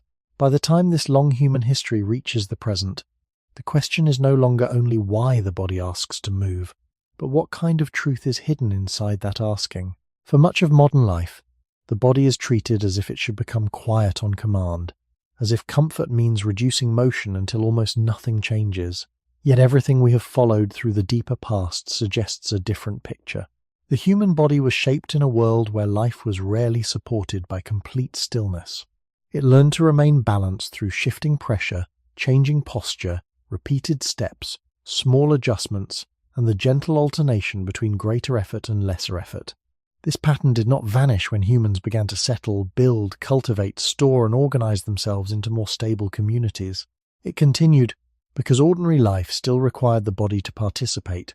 Only very recently has it become common for a person to stay mentally engaged while physically narrowed for long periods, with tools, furniture, and enclosed environments doing so much of the stabilizing work from the outside. In that new situation, the body's older signals have become easier to notice. They arrive as small requests to uncurl, turn, rise, shift, stretch, or walk. And these requests can seem inconvenient because the modern setting no longer explains them. But the body does not need a modern reason to continue expressing an ancient pattern. It asks to move because movement still helps it remain a whole system rather than a collection of separate parts. It still uses movement to refresh circulation, redistribute force, vary sensory input, and preserve the brain's living map of the body. It still relies on movement to keep rest from becoming stagnation, and to keep stillness from becoming too narrow. This means the body's need to move is not simply a leftover impulse from a distant past. It is a present function that continues to make sense inside the body, even when the environment no longer requires it in the same obvious way. There is something quietly instructive in that. The body does not fully surrender its older wisdom just because the world has changed around it. It continues to carry forward a slower knowledge, one formed before furniture, before machines, before long-seated labor, before climate-controlled rooms and illuminated evenings. That older knowledge does not speak in arguments. It speaks in sensations. It says that comfort must be renewed, not captured once and held forever. It says that balance is maintained through response, not through freezing. It says that rest is deepest when it remains alive enough to breathe, turn, soften, and adjust. From this perspective, the body's restlessness begins to look less like resistance and more like memory made useful. Not a memory of specific events or places, but a memory in structure, in rhythm, in the way the body continues to behave as though life is something that should flow rather than stop. This is why the need to move can persist even in silence, even in safety, even in moments when the mind believes nothing more is required. The body may be reminding us that human life was never built entirely around stillness, and perhaps should not be understood through stillness alone. To live in a body is to live in something that was formed by motion and that still leans toward motion, not always intensely, not always urgently, but steadily, quietly, and with remarkable consistency. The modern world may make it possible to ignore that truth for longer than before, yet the truth remains in the body's smallest signals. They continue to arrive, asking for little, asking for change, asking for the return of variation. And perhaps that is where the question finally opens rather than closes. Because if the body has carried this need across so much time, across so many different human worlds, then maybe movement is not just something the body does, but one of the oldest ways it remembers what it is. If the body carries a kind of structural memory, then that memory does not exist to trap human beings in the past. It exists to preserve forms of balance that were learned over very long stretches of time. The body does not remember ancient landscapes in images, and it does not hold a conscious story about early humans crossing ground, tending fire, carrying water, or shifting against the pressure of uneven earth. What it carries instead is a pattern of expectation. It expects comfort to change over time. It expects posture to be temporary. It expects the systems of the body to be refreshed by variation, rather than protected by absolute stillness. This expectation has remained because it continues to serve a purpose. It allows the body to notice small losses of balance before they become deeper strain. It allows movement to act early, quietly, and efficiently. And it allows rest to remain active enough to support circulation, perception, coordination, and ease. That is why the body's signals are so often modest at first. A shoulder asks to roll, the hips ask to shift, the spine asks to lengthen, the legs ask to stand. None of these requests are dramatic, yet together they reveal the body's deeper logic. The body is not asking to escape itself, it is asking to maintain itself in the only way it has long known. When seen from this angle, many ordinary experiences begin to look different. The person who cannot remain in one position for very long may not be failing at rest. The person who feels better after a brief walk may not be correcting weakness, but answering a basic design.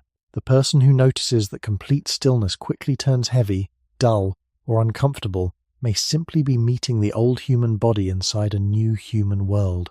This does not mean that the past was easier, or that modern life must be judged against earlier ways of living. It means only that the body continues to carry forward a relationship with movement that has not lost its biological meaning. Even now, movement remains one of the simplest ways the body renews its own order. It restores internal flow. It rebalances pressure. It refreshes the brain's sense of position. It prevents any one pattern of muscular effort from becoming too dominant. And perhaps most quietly of all, it helps the body feel present to itself again. Through most of human history, these effects did not need to be sought out. They were built into survival, work, settlement, and rest. Today they are easier to separate, and because they are easier to separate, the body's need for them can feel more visible, sometimes even inconvenient. Yet inconvenience is not the same as meaninglessness. A signal can feel out of place in one environment and still be deeply valid in relation to the body that produces it. This may be the most useful lesson hidden inside the body's need to move. The body is not demanding motion because it is broken, impatient, or unable to become civilized. It is asking for motion because motion remains one of the main ways it stays coherent through time. It carries this request across waking and resting, across youth and age, across older worlds and modern ones. It remains gentle for as long as it can, then stronger when it must. And in doing so, it offers a quiet kind of education. It reminds us that human beings were not formed for a life of permanent comfort captured in one perfect position. We were formed for adaptation, for response, for the small ongoing corrections that keep life from hardening into strain. So the body's need to move may be more than a symptom. It may be a steady reminder that to remain fully human inside the modern world is not to erase the older design, but to recognize that even now, beneath schedules, furniture, walls, and screens, the body still trusts variation more than stillness, and still finds its way back to balance by asking, again and again, for one small movement more. At the end of this long path, nothing needs to be forced into a final conclusion, because the body itself does not work through final conclusions. It works through continuation. It continues to breathe, to adjust, to redistribute, to respond, and to remain quietly active beneath whatever conditions surround it. The question of why the body always needs to move does not resolve into a single answer that closes the matter. Instead, it opens into a way of seeing the body as something that has never been fully separated from motion, even in rest, even in stillness, even in silence. The need to move is not an interruption of peace. It is one of the ways peace is maintained within a living system that was never built to remain unchanged for long. Across the long arc of human existence, movement has not been an addition to life. It has been one of the basic conditions under which life remains stable enough to continue. The body learned to depend on variation in the same way it depends on breath, not always in a dramatic way, but in a steady, ongoing way that rarely draws attention to itself until it is reduced. When that variation is removed or narrowed, the body does not immediately fail. It simply begins to ask, gently at first, for what it has always used to maintain itself. These requests can be easy to overlook because they are small and do not always align with modern expectations of comfort or efficiency. Yet they carry a kind of continuity that extends far beyond the present moment. They connect the body that sits in a quiet room today with bodies that once crossed open ground, tended fields, carried water, rested on uneven earth, and lived within environments that did not allow long separation from movement. That connection is not something that needs to be acted upon in any particular way. It is simply something that remains. The body does not insist. It suggests. It shifts weight, asks for a stretch, invites a step, adjusts position, and then settles again for a time. In doing so, it shows that rest and movement are not opposites to be chosen between, but parts of the same continuous process. One gives way to the other, and then returns again without needing a clear boundary. This is why complete stillness can feel difficult to maintain, not because the body is resisting rest, but because the body does not fully separate rest from change. It holds both together, allowing rest to remain alive rather than fixed. When seen from this perspective, the small movements that occur during quiet moments no longer need to be interpreted as disturbances. They can be understood as the body keeping itself within a range that has always supported its balance. The urge to move becomes less of a question to solve and more of a signal to notice, a reminder that the body is still operating within patterns that have endured across many different human worlds. It is not necessary to return to those worlds to understand the signal. It is enough to recognize that the body has not left them entirely behind. It carries them forward in the way it organizes itself, in the way it responds to stillness, and in the way it continues to seek variation even when nothing in the environment requires it. And perhaps this is where the question remains, not as something to be answered, but as something to stay with. If the body continues to move, even in the quietest conditions, not out of urgency but out of continuity, then what does it mean to truly rest in a body that was never meant to be completely still?